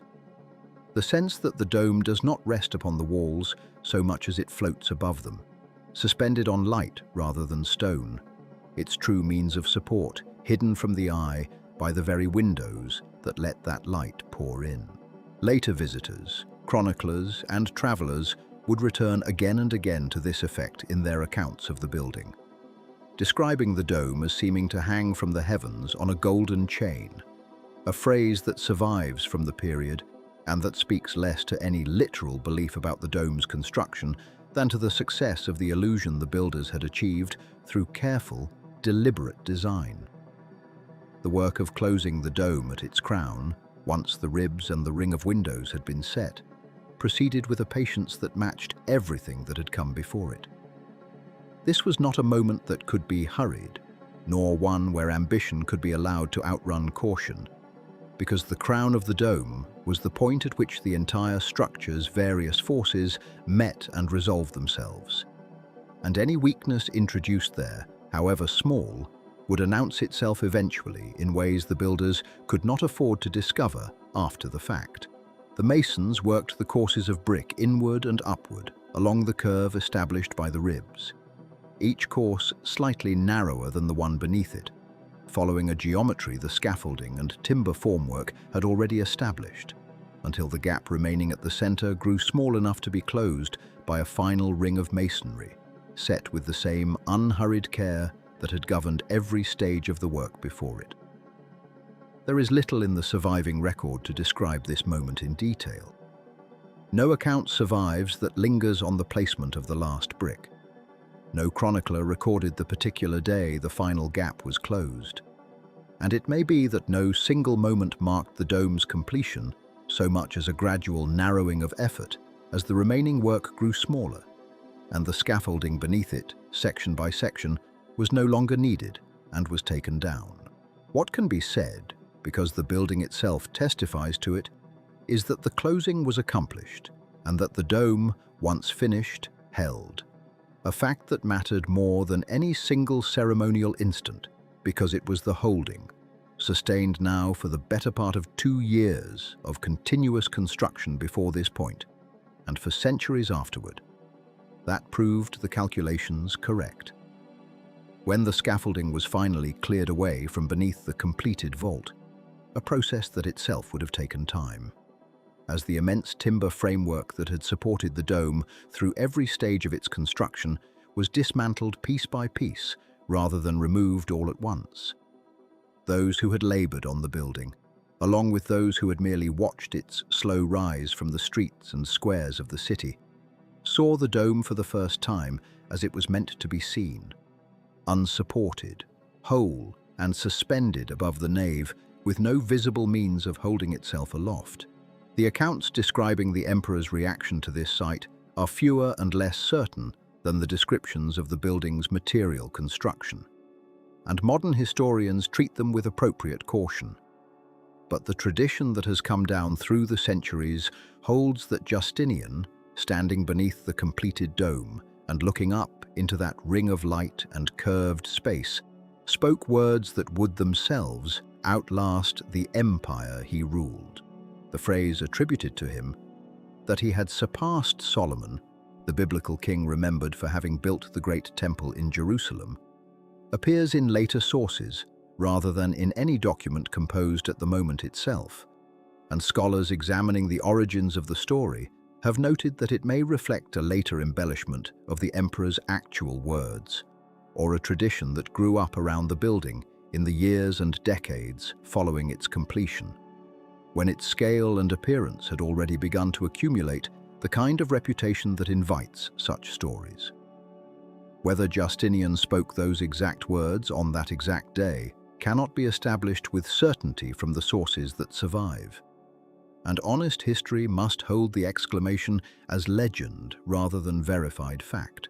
And yet, The persistence of the story, repeated across centuries by writers who had every reason to record what the building meant to those who saw it completed, suggests something true, even if the precise wording is not. That the dome, when it was finally revealed in full, struck those who stood beneath it as something that exceeded not only the buildings that had come before it, but the expectations of what a building could be. The dome had taken its shape from geometry, worked out in pendentives and ribs, from brick laid course upon course by hands whose names went unrecorded, and from windows set to let the light in. And in taking that shape, it had also taken on a presence that would outlast the men who raised it, the emperor who commissioned it, and the empire that, within a few centuries, would itself begin to fade while the dome continued to stand. The work that had begun in the winter after the riots, when the ashes of the old basilica still lay cold beneath the frost, reached its end in the last days of the year 537. Something less than 6 years had passed since Anthemius and Isidore had first walked the cleared ground with the emperor's surveyors, marking where the piers would rise and where the great arches would spring. And in that span of time, a structure had come into being that surpassed, in size and in daring, anything that had been raised before it in the Christian world. Those who had watched the work from its earliest months, the laying of the foundations, the slow climb of the piers, the anxious weeks when the first dome had at last closed over the nave, might have found it difficult to believe that the building was truly finished. The scaffolding that had crowded the interior for years, the wooden centering that had held the arches until their mortar set, the constant noise of masons and metalworkers, all of it fell away in the final months. And what remained, once the last of the timber was cleared and the last mosaic tesserae pressed into their bed of plaster, was the church itself, standing free and entire beneath its dome.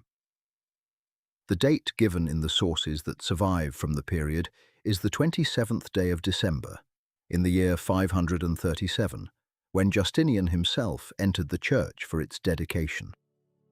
The chroniclers who recorded the occasion did not describe it in the language of triumph that later ages might have chosen.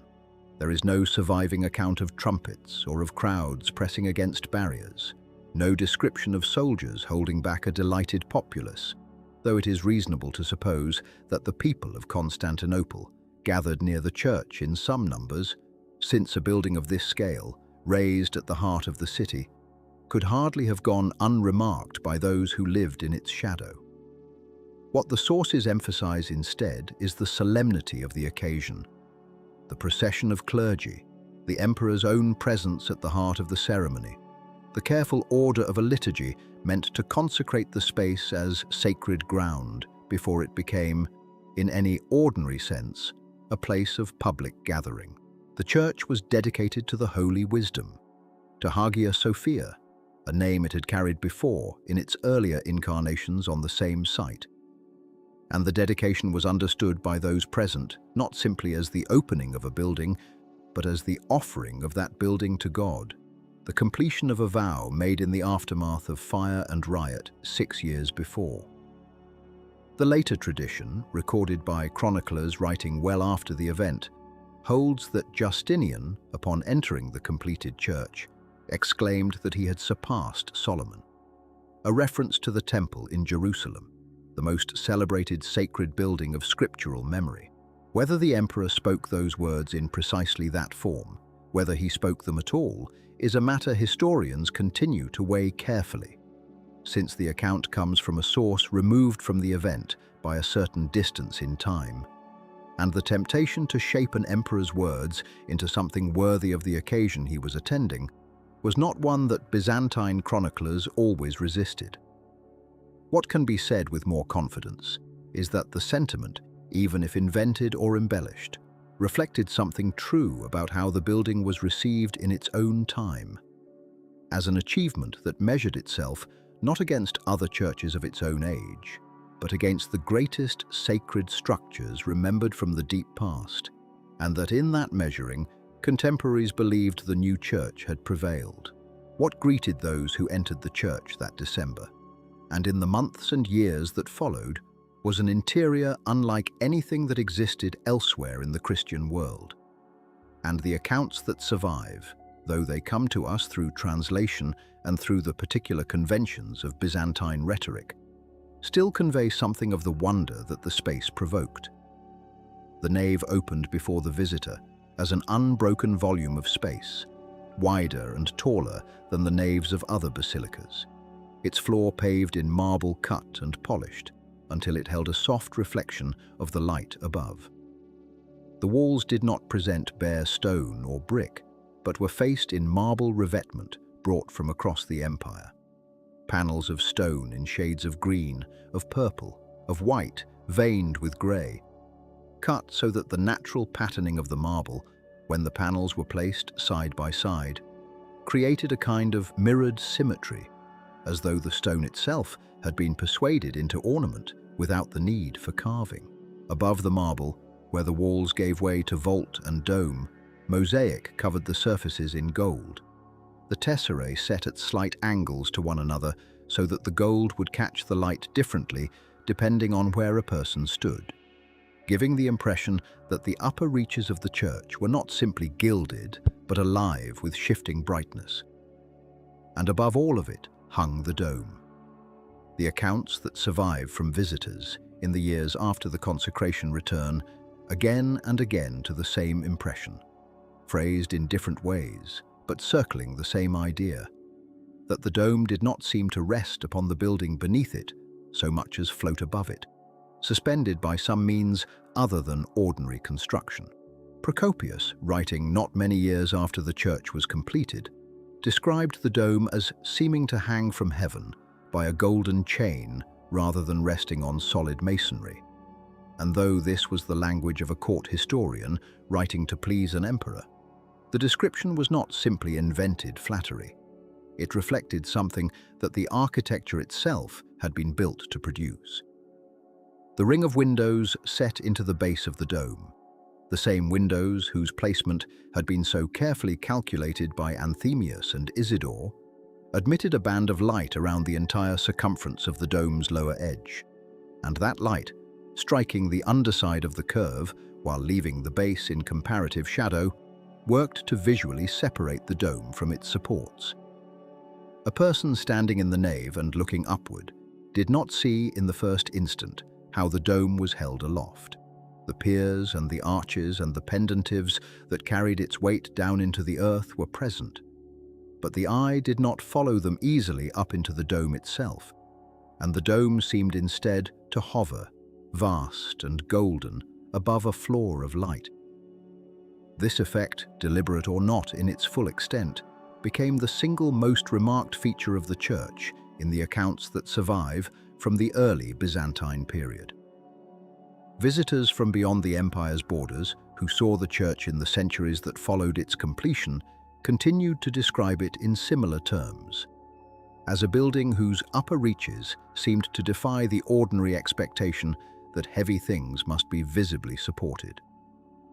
Whether the sense of weightlessness struck a 6th century worshipper as strongly as it struck later visitors is a question the sources can't answer with certainty, since so few detailed eyewitness accounts survive from the years immediately following the dedication. But the pattern of description that does survive, echoing across generations and across different observers with no evident coordination between them, suggests that the impression was real and was widely shared, not merely a rhetorical flourish repeated because it had once been said well. With its consecration, the church took up its place at the center of Byzantine religious life, a role it would occupy for the better part of 1,000 years.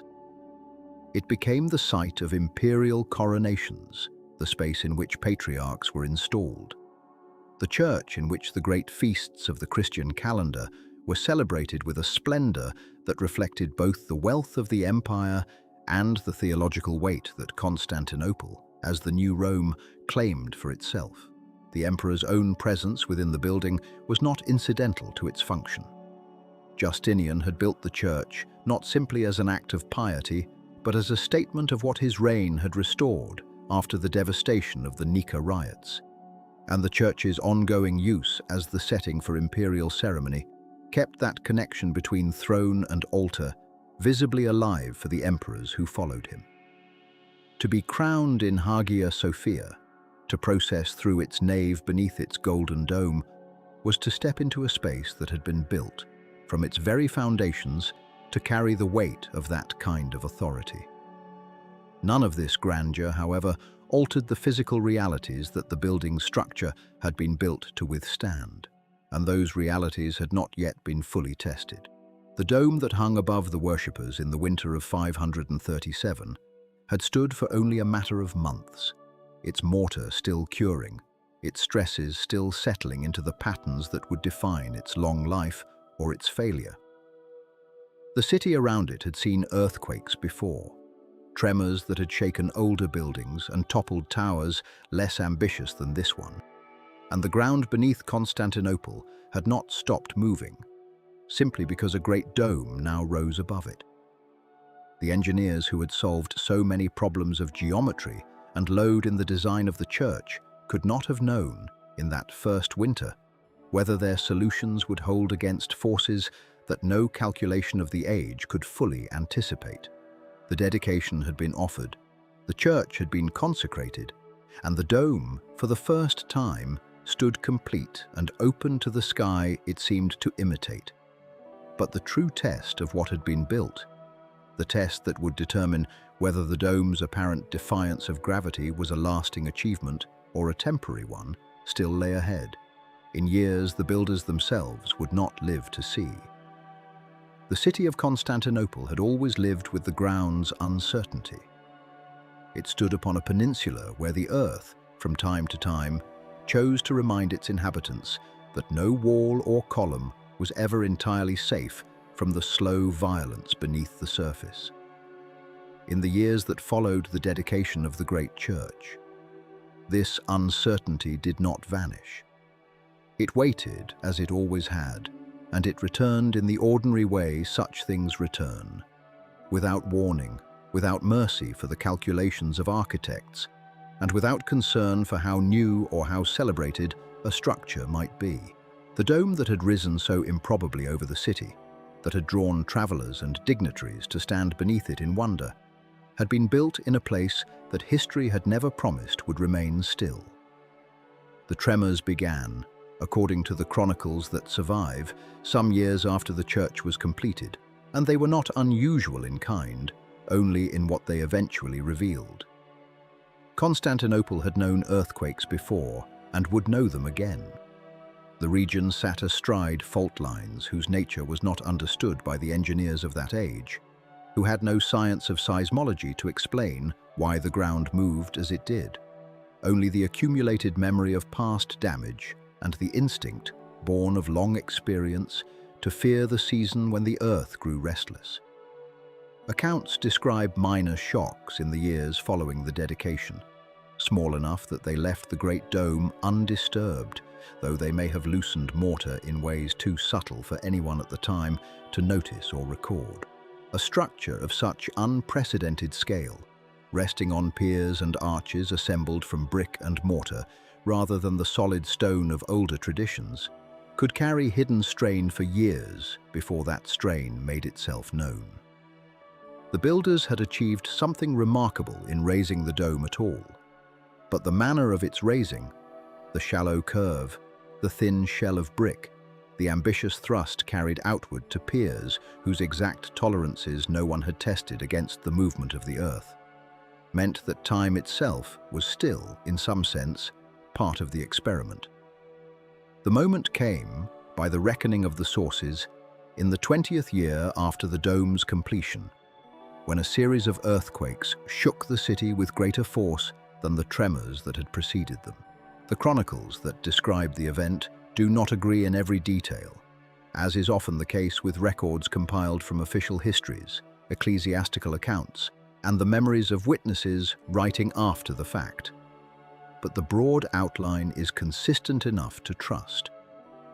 In the year that later historians would identify as 558, after a period of shocks that unsettled the city and cracked plaster in buildings throughout Constantinople, the eastern portion of the Great Dome gave way. It did not fall all at once, and it did not fall as legend sometimes prefers to remember it, in a single thunderous collapse witnessed by a terrified congregation mid-service. The sources suggest instead a structure already weakened by the accumulated stress of years, its eastern section finally surrendering to a strain that had been building since the day the scaffolding first came down.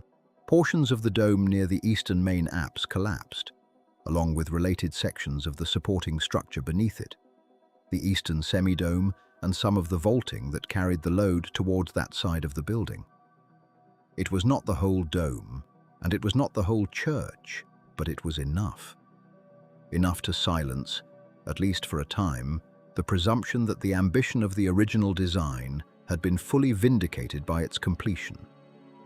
Enough to remind everyone, patrons and architects and citizens alike, that a dome this size, resting this lightly on its supports, existed always at the edge of what the materials and methods of the age could bear.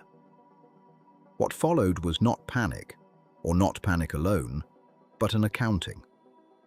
The empire's engineers and officials, faced with the ruin of the most celebrated structure in the Christian world, needed to understand not merely that the dome had fallen, but why. The investigation that followed, pieced together across the centuries by historians studying the surviving records, and later by structural engineers examining the physical evidence still present in the building's fabric, arrived at a conclusion that reflects poorly on no one, since it reflects the limits of an age rather than the failure of any single mind. The original dome, as conceived by the first builders, had been shallower than the one that exists today, flatter in profile, rising less steeply from its base, a form that some accounts suggest was chosen in part for its visual effect, the sense of a canopy hovering rather than a peak ascending. But a shallow dome, however beautiful its silhouette, carries a burden that a steeper dome does not. It directs a greater portion of its weight outward in horizontal thrust against whatever holds it, rather than downward into the supports beneath. The piers and the massive buttressing walls built to receive that thrust had been designed with skill and with the best understanding available to 6th century builders.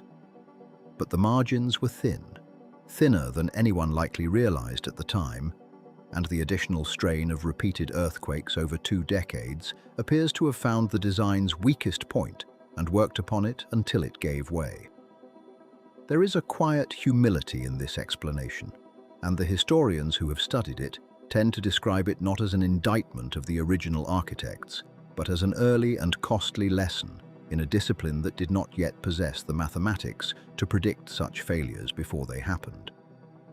The architects of the first dome had reasoned from experience, from the traditions of vaulting and buttressing inherited from centuries of construction across the Mediterranean world, and they had extended those traditions further than anyone had extended them before. That the extension eventually failed does not diminish what they attempted. It simply marks the boundary past which their methods, however ingenious, could not yet see. The response to the collapse came swiftly, at least by the standards of an empire whose bureaucracy moved through layers of court and clergy before any decision became action. The emperor, faced with the ruin of the church that stood as perhaps the single greatest symbol of his reign's ambitions, needed someone capable of not merely repairing the damage, but understanding it. Someone who could look at what had failed and propose something that would not fail again in the same way. The call went out, according to the surviving accounts, for Isidore, a nephew of one of the original architects, a man who had presumably grown up within reach of his uncle's reputation and had likely absorbed something of his methods. Whether through direct instruction, through study of his uncle's surviving drawings and calculations, or simply through the inherited culture of a family engaged in the mathematical and architectural sciences of the age. This younger Isidore, later distinguished by historians from his uncle by the epithet the Younger, to avoid confusion between the two men who share the name in the historical record, arrived to take up a task that was, in its way, more difficult than the original construction had been. He was not building from nothing. He was rebuilding from failure, working within and around a structure whose walls, piers, and lower sections remained largely intact, needing to design a new dome that would rest upon supports never originally engineered for the dome that would ultimately crown them, and needing to do so with an understanding, however imperfect by later standards, of exactly what had gone wrong the first time. The solution Isidore the Younger arrived at, as later structural historians have reconstructed it from measurements taken of the surviving dome, was not a return to the original form, but a correction of it. He raised the dome's profile, giving it a steeper curve than its predecessor, a change that altered the balance between vertical and horizontal forces within the shell. A steeper dome directs more of its weight downward into its supports and less of it outward against them, a principle that the builders of the 6th century seem to have understood empirically, even without the mathematical language later engineers would use to describe it. This adjustment, gentle to the eye but decisive in its structural consequence, effectively lowered the horizontal thrust that had overwhelmed the original piers, distributing the dome's enormous weight in a manner the existing supports could better tolerate.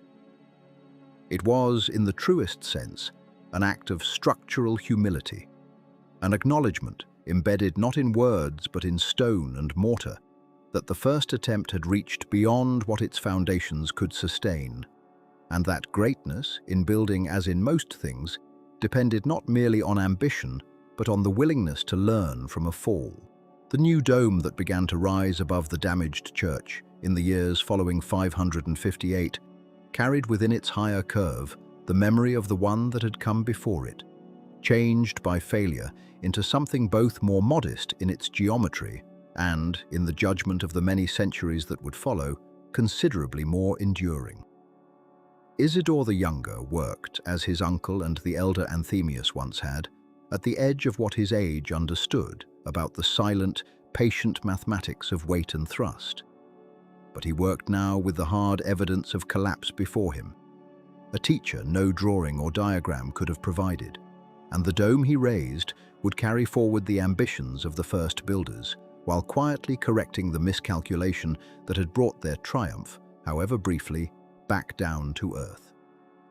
The work of correction began, as the work of creation once had, with the clearing away of the broken. What remained of the fallen dome and its eastern arch had to be lifted down piece by piece, the great fragments lowered on ropes and wooden cradles, by men who understood that the stones beneath their hands had, until recently, hung above the heads of an emperor and his court. The rubble was sorted with the same patience that had once gone into its raising, some blocks salvaged for reuse in the lower courses, others set aside as unfit, their fractures too deep or their faces too damaged to trust with weight again. Isidore the Younger, inheriting both his uncle's calculations and his uncle's silence on certain matters that only failure could now explain, walked the length of the building with the surviving masons, and where the elder Anthemius had once measured in confidence, the younger Isidore measured in caution, testing each pier and springer with an attentiveness that the historical accounts, however sparse, suggest was new to the site. The floor, once seen, could not be unseen. The original dome had been remarkably shallow, its curve rising only gently from the ring of windows at its base. And that shallowness, so admired for the lightness it lent the building, for the sense that the dome floated rather than pressed, had also meant that its outward thrust upon the supporting arches was greater than a steeper profile would have produced. A flat dome pushes harder sideways. A steep one directs more of its weight downward, into the piers below, where the mass of masonry is best suited to receive it. This is not a subtlety that required advanced instruments to grasp once the eastern arch had already given way beneath the strain, and it is likely, though the record does not say so in these exact terms, that Isidore the Younger arrived at his correction less through fresh calculation than through the plain testimony of the ruin itself. The building had shown him where it had suffered. He listened. The new dome that rose in the aftermath was built with a noticeably steeper rise.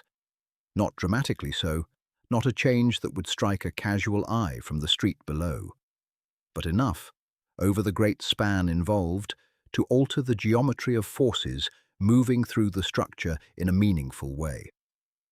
Modern engineers who have studied the surviving fabric estimate the difference in profile at several meters of additional height across the curve, a modification subtle in appearance and consequential in effect.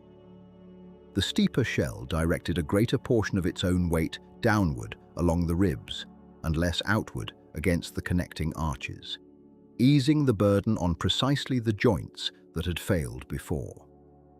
It was, in its way, a quiet correction, not a redesign so much as a recalibration, the same essential vision pursued with a firmer understanding of where a dome must be permitted to lean and where it must be made to stand straight.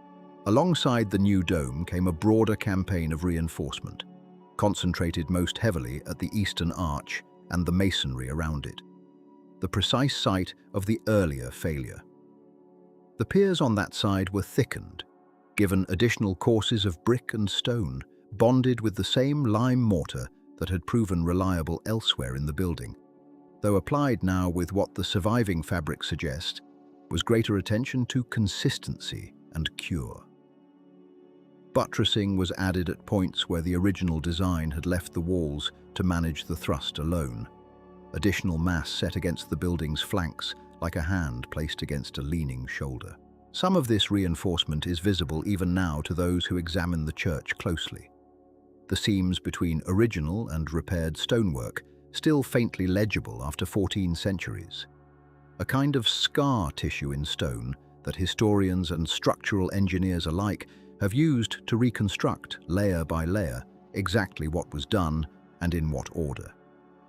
The eastern semi-dome, which had shared in the collapse, was rebuilt in coordination with the new main dome.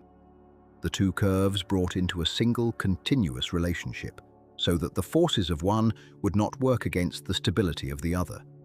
A lesson in the interdependence of a building's parts that the first construction, hurried as it may have been by imperial impatience, had perhaps not fully absorbed. The labor was not swift. Accounts from the period are thin on the precise duration, but the scale of the undertaking, the removal of a collapsed dome, the reconstruction of an arch, the raising of an entirely new shell over a space that had never ceased to be, in every other respect, a functioning church, suggests years rather than months, a campaign closer in its demands to the original construction than to a simple repair. Scaffolding rose again over the nave. Wooden centering was rebuilt to support the new brick courses as they set, and the same slow rhythms of hauling and mixing and laying that had governed the first building governed the second, though now performed by men and masters who carried the memory of what a mistake in this work could cost. Whether any of the original workforce survived to see this second effort, whether the scaffolders and mortar mixers of Isidore the Younger's crews were the sons and successors of those who had worked under Anthemius and the elder Isidore, the record does not say, though it is not an unreasonable thought that a family's trade, once bound to a single great building, may have passed from father to son across the interval between the two domes. When the work at last was finished, the church reopened to the public and to the court, and the reopening, though quieter in the historical record than the original consecration, was in its own way a statement, a declaration that the empire's confidence in the building and in itself had not been broken by the collapse. The new dome held. Seasons passed, and it continued to hold, through the tremors that periodically shook the region and through the ordinary patient stress of its own enormous weight. And as the years accumulated into decades and the decades into centuries, the church's reputation, which might have been permanently shadowed by the memory of its fall, was instead restored and even deepened by its evident endurance. Where once the building had been admired chiefly for its audacity, it came now to be admired for something closer to wisdom. The sense that it had failed once, been understood and been corrected, and that this correction had produced not merely a repaired structure, but a stronger one. Visitors and envoys who passed through the city in the generations after the second dome's completion continued to record their astonishment at the space beneath it, and nothing in their accounts suggests any lingering doubt about the building's stability. The dome that had fallen was, by the time these later observers stood beneath it, simply the dome, solid, permanent, apparently eternal. Its history of collapse folded quietly into the deeper history of the empire's ambitions. It is worth pausing in the wake of this second rise to set the achievement briefly against the wider world of vaulted and domed construction that had come before it and would follow after. The builders of ancient Rome had raised their own great dome centuries earlier over the Pantheon, a structure whose coffered concrete shell remains, even now, one of the most studied works of engineering from antiquity, though its span, while remarkable, was achieved through walls of extraordinary thickness, rather than the more daring system of piers, pendentives, and arches that Anthemius and the two Isidores employed. The Pantheon's dome does not reach for lightness. It achieves its stability through sheer mass, a solution suited to its era's materials and methods, but different in spirit from the aspiration that shaped the great church. Elsewhere in the late antique and early Byzantine world, smaller domed churches and baptisteries had explored similar structural ideas at a more modest scale, testing the pendentive and the pointed arch in miniature before the imperial project in the capital attempted them at a scale no one had yet dared. And in the centuries after the second dome's rise, the building's influence would travel outward in turn, into the domed mosques that would later be built across the same city and beyond it, into the church architecture of the Slavic world, into the imaginations of engineers and architects for 1,000 years who studied its proportions, its pendentives, and its long history of standing and falling and standing again, as a kind of master lesson in what a dome could be made to do, and what it could not be made to forgive. The great church did not invent the ambition to build wide and high beneath a single, unsupported ceiling of stone, but it carried that ambition further than any structure before it. And its second dome, steeper, wiser, more patient with its own weight, became the standard against which every later attempt would, whether its builders knew it or not, quietly measure itself. For the centuries that followed the raising of that second dome, the great church settled into a life that was no longer the life of a building site, but the life of a living institution. And it is in this longer stretch of time, quieter than the drama of its construction, that the building became something more than an engineering achievement. It became a stage upon which an empire enacted its most solemn moments, and a witness, patient and unmoving, to the slow turning of centuries it had not been built to outlast, but somehow did. Emperors were crowned beneath that dome, one after another, in ceremonies that had been refined and repeated until they seemed less like human inventions than like weather, inevitable and expected.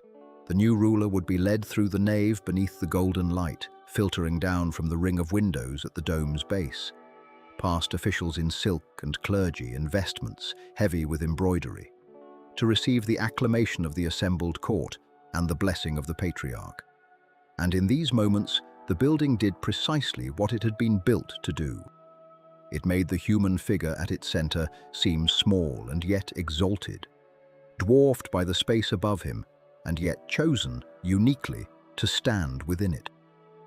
Accounts from visitors across the centuries, ambassadors and pilgrims and chroniclers writing home to courts and monasteries far from the city, return again and again to the same impression, that the space above the worshippers seemed to float free of any support, seemed almost not to be stone at all, and that the effect on those gathered below was one of genuine and immediate astonishment. However many times they had stood beneath it before, this impression, deliberately cultivated by architects who had understood exactly what a ring of windows at a dome's base could do to the eye, remained one of the building's great and enduring achievements, outlasting the emperors and patriarchs who processed beneath it by many hundreds of years.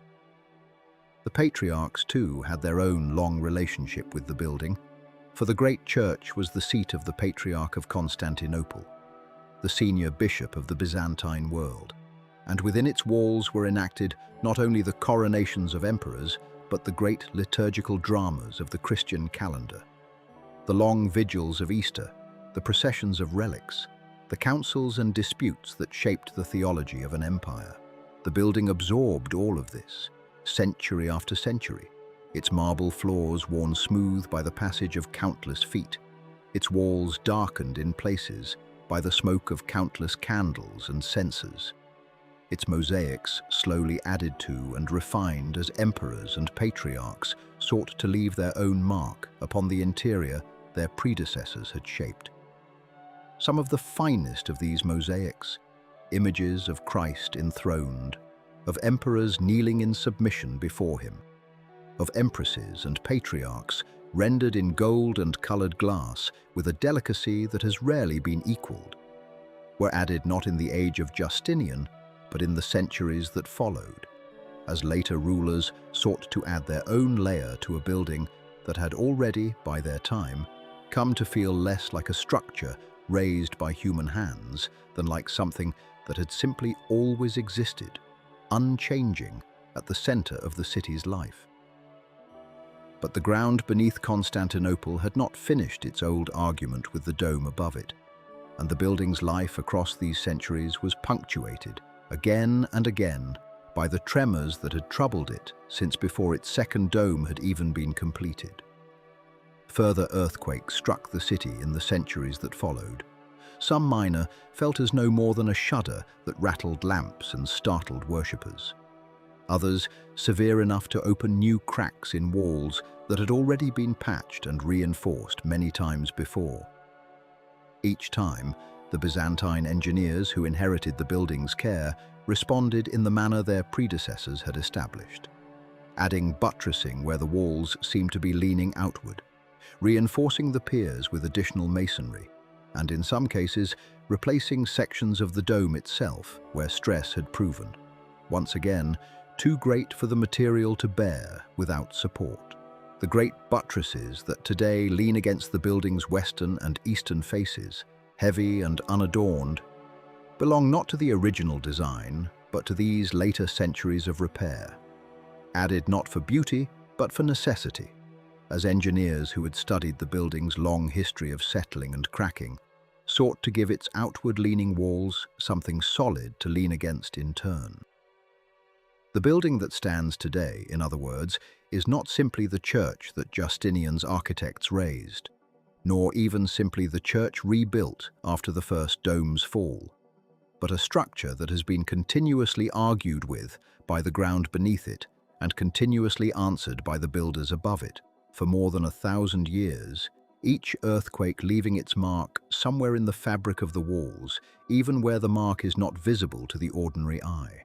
The empire that had built the great church did not endure forever, and in the year 1453, after a siege that lasted many weeks and ended in a final assault that the defenders could not turn back, the city of Constantinople fell to the forces of the Ottoman Sultan Mehmed II. The building that had stood for 900 years as the seat of Byzantine Christianity now passed, within days, into the hands of a new faith and a new empire, and the Sultan himself, according to the accounts that survive, entered the building soon after the city's fall and ordered that it be converted into a mosque, a decision that preserved the structure even as it transformed its purpose. This was not, in the context of the age, an unusual act. Conquering powers across history had converted the sacred buildings of the conquered to their own use, and the building's scale and grandeur made it an obvious choice for a sultan seeking to establish, immediately and visibly, the presence of his own faith at the heart of his new capital. What followed was not destruction, but adaptation, a process that unfolded gradually across the decades and centuries after the conquest, rather than in a single sweeping transformation.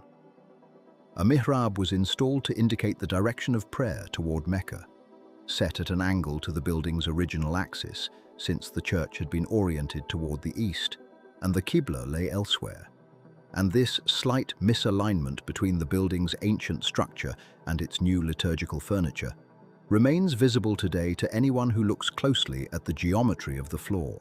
Minarets were added, not all at once but over successive sultanates, slender towers of stone and brick rising at the building's corners, until 4 stood in place, their verticality offering a striking counterpoint to the low, wide dome they now flanked.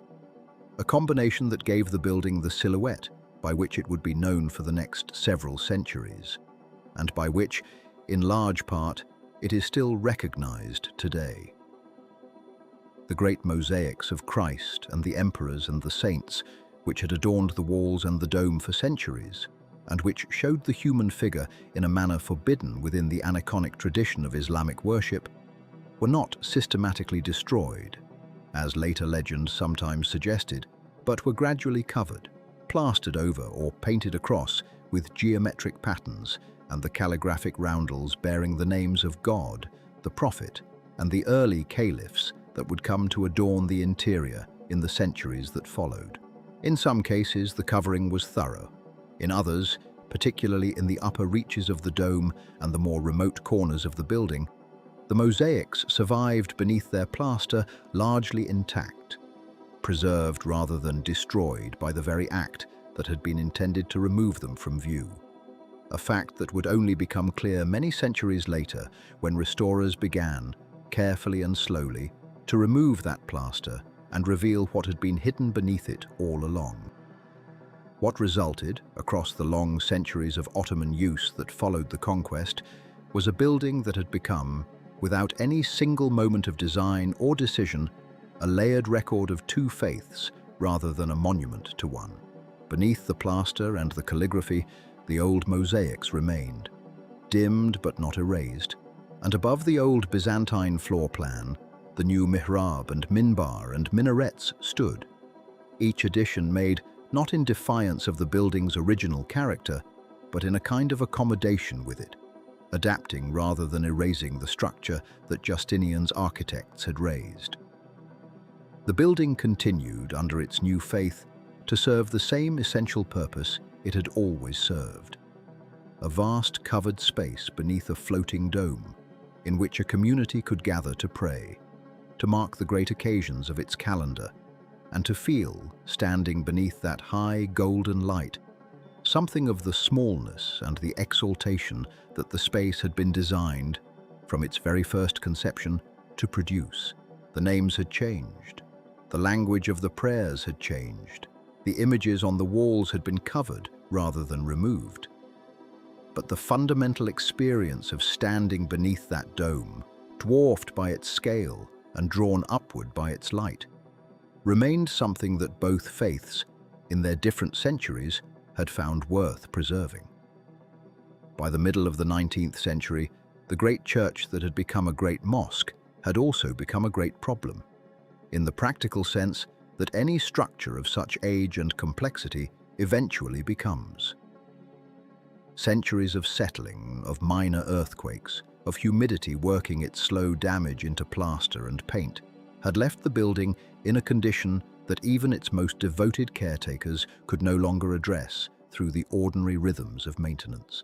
The Sultan of the time, Abdul-Majid I, ruling an empire that was looking outward toward European models of statecraft and technical expertise, made a decision that would prove decisive for the building's survival into the modern age. He commissioned 2 Swiss-Italian brothers, Gaspare and Giuseppe Fossati, architects trained in the European tradition but familiar with Ottoman building practice, to undertake a restoration of a scale and thoroughness the building had not seen since its earliest centuries. the Fossati brothers arrived to find a structure whose problems ran deeper than surface decay. The dome itself, according to the surveys they conducted, showed signs of distortion that concerned them, an irregularity in its curve that suggested the settling of centuries had not been uniform. The great piers, still bearing the weight they had been designed to carry more than 1,300 years before, showed cracking that required careful assessment before anyone could determine whether it represented an old and stable condition or a new and active one. The brothers approached this work with the patience the building demanded. They did not simply repair what was visible. They investigated, probed and documented, producing drawings and reports that would themselves become valuable historical records, preserving information about the building's condition at a specific moment that later generations of engineers and historians would draw upon. Their work was not confined to structural repair. The Sultan's commission included the restoration of the building's decorative surfaces as well, and it was in this aspect of their labor that the Fossati brothers made a discovery that would matter enormously to the building's later history, though its full significance would not be understood for many decades. Beneath layers of plaster and whitewash applied over the centuries since the building's conversion to a mosque, the brothers found fragments of the original Byzantine mosaics, the golden images of saints and emperors and holy figures that had covered the upper walls and dome in the church's earliest centuries. Working under the constraints of their commission, which called for a functioning mosque rather than a museum of Byzantine art, the Fossati brothers documented what they found through careful drawings, recording the mosaic's positions and details before covering them again, this time with a plaster believed to have been applied with greater care than earlier layers, perhaps with an eye toward eventual future recovery. Though the historical record does not allow certainty about their precise intentions in this regard. This period of restoration, completed in the 1850s, gave the building another century of relatively stable service as a place of worship. But the larger political transformation that would determine the building's 20th century fate was still to come, arriving not through architecture but through the collapse of an empire and the birth of a republic. The Ottoman state that had commissioned the Fossati brothers dissolved in the aftermath of the First World War, and in its place rose the Republic of Turkey, founded on principles that sought to separate religious institution from secular state in ways the old empire never had. Mustafa Kemal Atatürk, the Republic's founding president, oversaw a program of reforms that touched nearly every aspect of Turkish public life. And among the many symbolic and practical decisions of his government was the question of what should become of the building that had served, in succession, as the great church of an empire and the imperial mosque of another. In 1934, the decision was made to convert the building into a museum, a status that took effect the following year. This was not a decision made lightly or without controversy, and the historical record shows that opinions on it varied considerably, both within Turkey and beyond its borders. But the reasoning behind it, as expressed by those who supported the change, drew on the building's unique position as a monument belonging to multiple traditions rather than any single one. As a museum, the building could be presented as a shared heritage, a structure whose Byzantine Christian origins and Ottoman Islamic transformation could both be studied, preserved, and appreciated without the building being claimed exclusively by either faith for active worship. This status as museum would endure for more than 8 decades, becoming for many people around the world the primary way the building was known, visited, and understood. The museum period brought with it a different kind of attention to the building's fabric, one oriented not toward liturgical or ritual function, but toward preservation and scholarly study. Teams of restorers and art historians undertook the careful work of uncovering the mosaics the Fossati brothers had documented but covered nearly a century before. This was slow and exacting labor, requiring the removal of plaster layers without damaging the delicate tesserae beneath.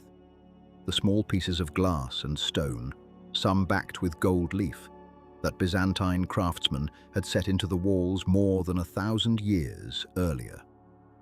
Working level by level, section by section, conservators revealed images that had been hidden from view for centuries. The figure of Christ Pantocrator in the South Gallery, dated by scholars to the 13th century. Images of emperors and empresses making offerings to Christ and the Virgin.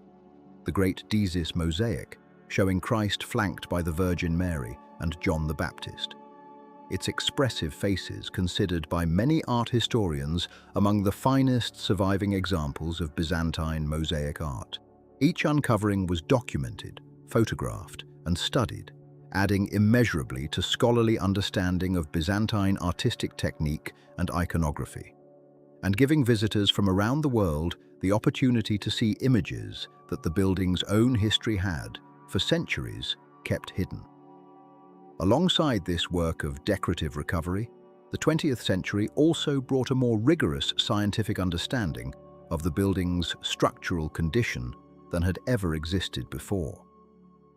Modern engineers, equipped with tools and theoretical frameworks unavailable to Isidore, to Anthemius, or even to the Fossati brothers, undertook detailed studies of the dome's behavior, the distribution of stresses through the piers and buttresses, and the building's likely response to the seismic events that had troubled it repeatedly across its history, and that remained, given the region's geology, an ongoing concern rather than a closed chapter. These studies employed methods the building's original builders could not have imagined. Precise instrumental monitoring of cracks and movements, computer modeling of stress distribution, and comparison of the structure's current geometry against historical surveys to detect any ongoing deformation. The findings from this research confirmed what centuries of survival had already suggested in practical terms: that the building's combination of massive piers, buttressing systems added and refined across centuries, and the dome's own carefully proportioned curve had produced a structure of genuine and demonstrable stability, though one that continued to warrant careful monitoring, given both its age and its location in a seismically active region. This monitoring led, over subsequent decades, to programs of reinforcement designed to address specific vulnerabilities, identified through study rather than through crisis. Engineers strengthened certain structural elements, addressed water infiltration that threatened both the structural fabric and the newly revealed mosaics, and developed maintenance protocols intended to preserve the building's stability for future generations without altering its historic character more than necessary. This work proceeded with the same patience that had characterized the building's finest historical moments, a recognition that a structure which had already stood for a millennium and a half deserved intervention undertaken with corresponding care rather than haste. In the summer of 2020, the building's status changed once again when a court ruling and subsequent presidential decree returned it to use as a mosque, ending the 86-year period during which it had served as a museum. This decision, like the one that had established the museum status decades before, generated considerable discussion both within Turkey and internationally, with perspectives varying according to religious, political, and cultural viewpoints. But considered within the fuller arc of the building's history, the change represented, in a sense, a return to a pattern the structure had already lived through once before: the transition from church to mosque that had occurred in the 15th century. The mosaics uncovered during the museum decades remained visible, covered during the hours of prayer by curtains or coverings rather than by the plaster that had hidden them for so many earlier centuries. A compromise that allowed the building to serve its renewed function as an active place of worship while preserving the scholarly and artistic gains of the 20th century restoration work. Visitors continued to come, now navigating the building's dual identity as functioning mosque and object of historical and artistic fascination. much as pilgrims and travelers had navigated its earlier transformations across the centuries. The building had, once again, absorbed a change in its official purpose. Without surrendering the essential experience it had always offered those who stood beneath its dome, the sense of a vast golden light held aloft, by means that still, after all the centuries of study, retained something of their original mystery. That mystery, in the end, was not left entirely alone. Across the 20th century and into the 21st, engineers and historians turned instruments and methods toward Hagia Sophia that Anthemius and Isidore could never have imagined. And the building answered their questions with a mixture of confirmation and continued puzzlement that seemed, in its way, fitting for a structure that had always resisted easy explanation. Structural analysis using modern computational methods, load testing, and careful physical surveying began in earnest in the mid-20th century and continued in phases through the decades that followed, each new generation of scholars bringing tools their predecessors had lacked. Robert Mark, an American engineer and architectural historian who spent years studying the mechanics of historic masonry structures, applied finite element analysis to the dome and its supporting piers in the 1980s, seeking to understand how the loads actually moved through the building, rather than how they were assumed to move according to traditional accounts. His work, along with that of collaborators including Ahmet Çakmak, a Turkish-American engineer who studied the structure's seismic behavior, suggested that the piers and the great buttressing masses to the east and west carried far more of the dome's outward thrust than earlier descriptions had emphasized, and that the building's survival through repeated earthquakes owed something to a distribution of forces more forgiving and more cleverly arranged than the original builders may have fully anticipated in their calculations, if calculations in the modern sense had even been possible for them at all. These studies confirmed certain things that earlier historians had long suspected from written sources alone.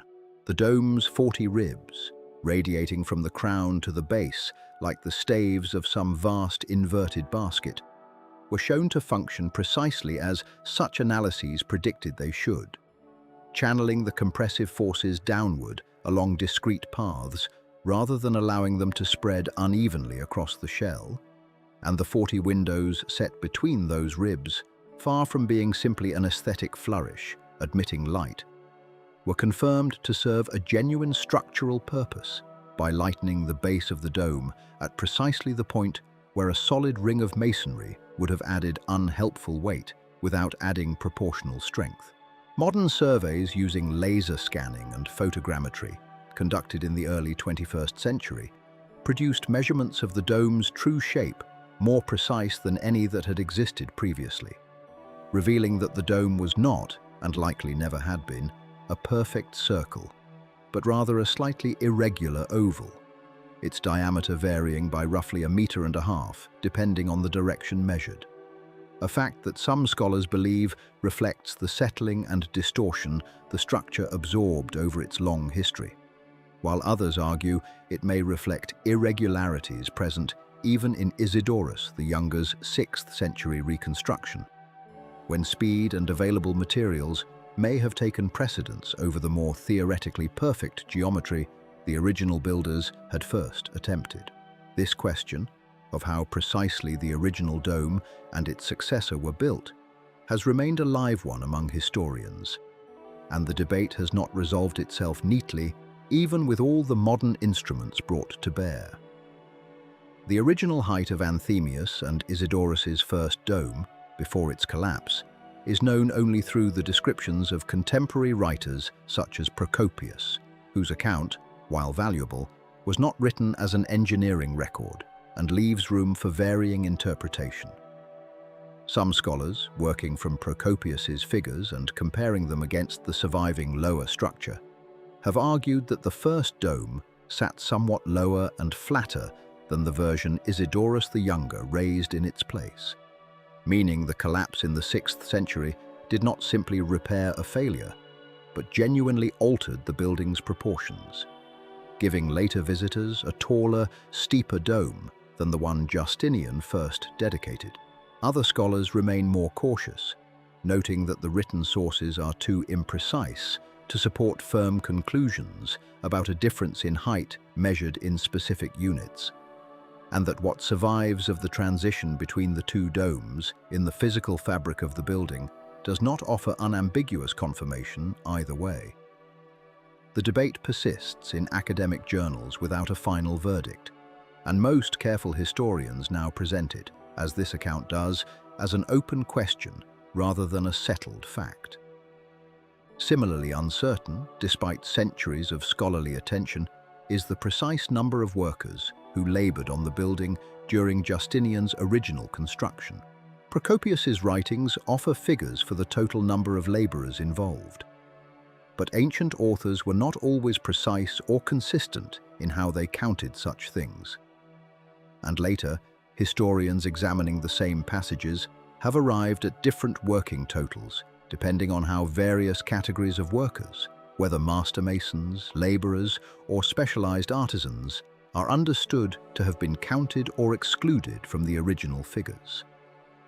Cyril Mango, a historian of Byzantine art and architecture, whose work shaped much of the modern understanding of the period, wrote that the ancient sources, however vivid, were never intended to serve as construction records in the way a modern engineer might wish, and that any attempt to extract precise figures from them requires accepting a degree of estimation the original writers never intended to invite. This has not stopped generations of scholars from attempting it regardless, and various totals, ranging across a spread of several thousand workers, depending on the source and method of counting, continue to circulate in the literature, none definitively displacing the others. What has been established with greater confidence is the building's enormous and lasting influence on the domed structures that followed it across many centuries and several distinct architectural traditions. The Ottoman architects who inherited the building after 1453 studied it closely, and Mimar Sinan, the great imperial architect of the 16th century, whose mosques still stand across Istanbul and beyond, is understood by architectural historians to have treated Hagia Sophia as both a challenge and a teacher, working for decades to solve, in his own domed mosques, problems of buttressing and support that the Byzantine building had first confronted 1,000 years earlier. His Selimiye Mosque in Edirne, completed in the 1570s, achieved a dome that some measurements suggest exceeded Hagia Sophia's in diameter, a fact Sinan himself is said to have regarded as a personal victory over the older building's example, though the comparison depends on which measurements and which portions of each structure are compared, and scholars continue to discuss the exact terms of that rivalry without full agreement. The influence did not stop with the Ottoman architects. Western European visitors, travelers, and later architects who encountered descriptions and eventually accurate drawings of Hagia Sophia carried its example into discussions of dome construction that echoed all the way to the design of later domes in Europe, including, some historians argue, indirect echoes felt in the ambitions behind Renaissance and later structures that sought similarly to raise a vast unsupported space beneath a single unified ceiling of stone and light. The scholars who have devoted careers to this building form their own long chain, stretching from Procopius in the 6th century through Ottoman chroniclers, European travelers, and into the modern academic study of Byzantine architecture. Roland Mainstone, a British engineer and historian who wrote what remains one of the most thorough technical studies of the building's structure, published in the latter 20th century, argued that the original design represented an extraordinary act of practical judgment rather than theoretical calculation in the modern sense. The builders working from experience, intuition, and a willingness to adjust as problems arose, rather than from the kind of predictive mathematics that engineers would only develop many centuries later. Mainstone wrote that understanding the building required accepting that its makers solved problems empirically through trial, observation, and correction, and that the elegance of the final result should not be mistaken for evidence of a modern engineering process merely dressed in ancient clothing.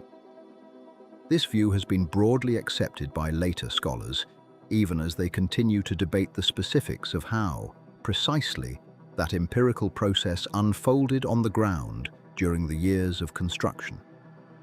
Despite the accumulated weight of all this study, certain questions remain genuinely unresolved, and honest historians and engineers alike acknowledge as much, rather than pretending to a certainty the evidence does not support. The exact sequence of decisions that led to the first dome's shallow profile, and whether that shallowness reflected a deliberate aesthetic choice or a miscalculation of the forces involved, remains debated. The precise methods by which the massive piers were raised, including the exact composition of the mortar used between courses, and how that mortar's particular properties, some containing volcanic ash imported specifically for its binding qualities, affected the building's long-term flexibility during earthquakes, continues to be studied without full consensus.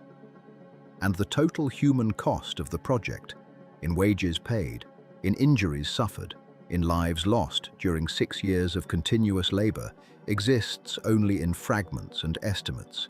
The original records, if they were ever kept in full, long since lost to time. What survives is the building itself, still standing, still submitting to measurement and theory and patient argument among those who study it, offering answers to some of the questions posed to it while withholding others. Much as it withheld, for centuries, the full truth of its own construction from all but the most careful and persistent of those who came to ask. Consider then the weight that still stands, and consider it slowly, because nothing about this building rewards haste. Twice the dome fell. Twice it was raised again, each time smaller in ambition than the dream that had first conceived it, and yet larger, in a way, for having survived its own failure. The dome that Anthemius and Isidore first imagined was, by the confession of its own collapse, a fraction too bold for the mortar and the stone and the mathematics of its age. It fell in the year 558, 20 years after the church was first opened to the emperor and his court. Brought down not by war or fire, but by its own patient insistence on the limits of what could be asked of brick and cement, tested season after season by earthquake and settlement, until the eastern section gave way and came down into the nave below. And it was raised again, this time by a nephew who had learned, or been made to learn, the lesson his uncle's generation had not fully absorbed. A dome pitched more steeply, less flattened in its curve, distributing its thrust in ways the first attempt had not managed. And this second dome held through the long centuries of the empire that built it, held through the empire that conquered and inherited it, held even when a third structural crisis, centuries later, brought portions of it down again after further earthquakes and required yet another campaign of repair and reinforcement. This time under Ottoman stewardship, buttresses added on the outside like great stone shoulders, bracing something too precious to be allowed to fail a third time in full. Twice fallen, 3 times raised, if the full history is told with honesty rather than convenient rounding. And still it stands. There is a kind of humility in that repetition, if one is willing to sit with it rather than rush past it toward some tidier conclusion. The builders of the 6th century were not fools. Anthemius was a geometer of real and demonstrated skill, a man who had written on burning mirrors and conic sections before ever being asked to raise a dome over the emperor's church. Isidore was an engineer trained in the study of vaults and arches, a teacher of mechanics before he became a builder of temples. Between them, they commanded more mathematical and structural knowledge than perhaps any pair of men given a single commission in the whole of late antiquity. And still, the dome fell. Still, the mortar could not, in the end, argue successfully against the pull of gravity on a curve stretched perhaps a few feet too flat, a rise perhaps a few feet too shallow, a set of forces that no contemporary calculation, however sophisticated for its age, could fully anticipate or fully tame. This is not a story of incompetence. It is a story of the outer edge of what could be known, pressed against, tested, and found, the first time, to be a hair beyond reach. And what followed was not surrender, but correction. The younger Isidore did not abandon the dream of a dome floating above the church. He adjusted it. He raised the curve. He deepened the ribs. He listened, in effect, to what the fallen stones had tried to tell his uncle's generation, and he built accordingly, and the correction held. There is something worth resting on in that alone, something that outlasts the particular details of Byzantine engineering or the specific chemistry of 6th century mortar. The builders of the great church did not get their masterpiece right on the first attempt. It fell, and rather than retreating to something safer, something smaller, something merely serviceable, they built again, chastened but not defeated, and what they built the second time has now stood for close to 1,500 years. Ambition, tempered by failure and corrected by humility, produced something more enduring than ambition alone ever could have. The dome that stands today over Hagia Sophia is not the dome of unbroken triumph the emperor imagined when he commissioned it. It is the dome of a lesson learned in public, in stone, in front of an empire, and rebuilt anyway. Perhaps that is the truer monument, not the first attempt, dazzling and doomed, but the second attempt, wiser, humbler, and still, after all these centuries, holding. Picture it now, in the quiet hours before the building opens, to whatever crowd or congregation or silence the day will bring. Dawn light entering low through the 40 windows, ringed at the base of the dome.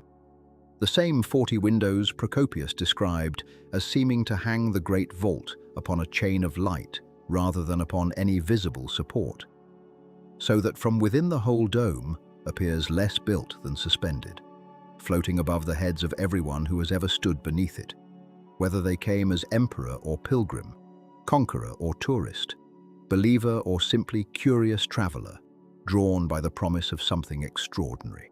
The light moves slowly across the gold and marble surfaces as the sun climbs, catching motes of dust disturbed by nothing more dramatic than air moving through open doors. Dust that drifts and settles again in naves that have stood empty and full in roughly equal measure across the centuries, empty in the deep hours before dawn, full at moments of imperial coronation, full at moments of conquest and conversion, full again in the age of mass tourism, when hundreds of thousands of visitors a year pass beneath the dome to look up and feel, for a moment, something of what worshippers felt in the year 537. The floors beneath all those feet tell their own quiet history, one written not in inscription or chronicle, but in the simple wearing away of marble under the accumulated weight of uncounted footsteps. There are places within the church where the stone has been worn into shallow depressions, smoothed and hollowed by the passage of feet across centuries. A slow erosion no single visitor could ever perceive in the moment of their own passing, but which becomes, across 1,000 years or more, its own kind of record, as legible in its way as any surviving text. No single foot wore that stone. No single generation could have.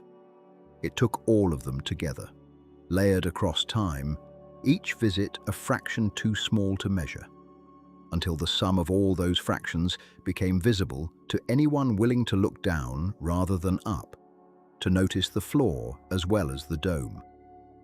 This, perhaps, is the quiet lesson standing beneath every other lesson the building offers. Hagia Sophia has been a Christian cathedral for 900 years, and a mosque for close to 500, and a museum and a mosque again its identity shifting with the empires and faiths that claimed it. Each transition marked by covering or uncovering, plastering or revealing, the addition of minarets, the addition of calligraphic roundels, the careful uncovering of mosaics thought lost, the careful recovering of others out of respect for a different form of worship. Constantinople became Istanbul. The empire that built the dome fell to the empire that repaired it after its second collapse.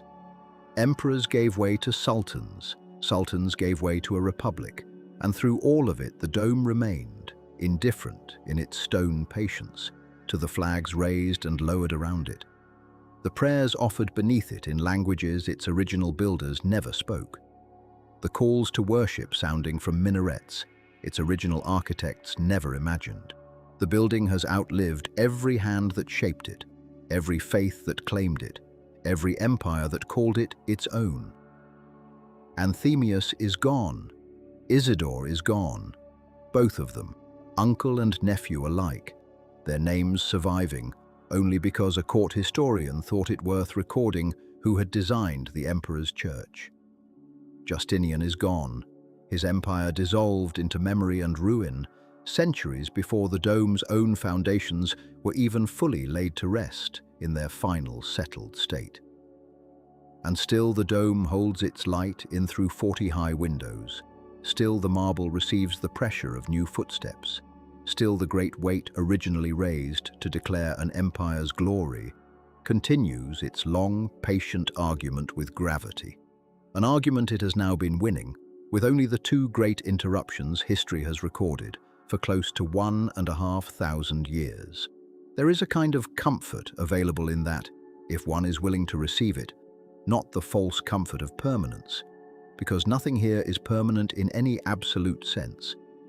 The dome having already fallen twice and being watched still, even now, by engineers and seismologists uncertain of its long-term resilience against the next great earthquake the region will inevitably produce.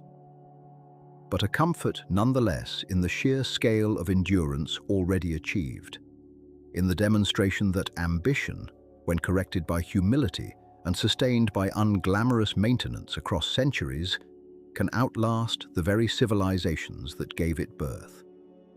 The dome does not remember Justinian's name being spoken beneath it. It does not know that it has been called Hagia Sophia and Hagia Sophia, and, briefly, simply a museum, and now a mosque once more. It only continues to distribute its own weight along the lines its builders, twice humbled and twice corrected, finally discovered would hold. And in that quiet, indifferent continuation, there is something worth carrying with you into sleep tonight. Some small assurance that what is built with sufficient patience, sufficient correction, and sufficient humility might, after all, be built to last far longer than anyone raising the first stone could ever have dared to hope. If this quiet history has settled well with you tonight, you are welcome to find more great structures like this one waiting on the channel, whenever you're ready for another slow journey into stone and time.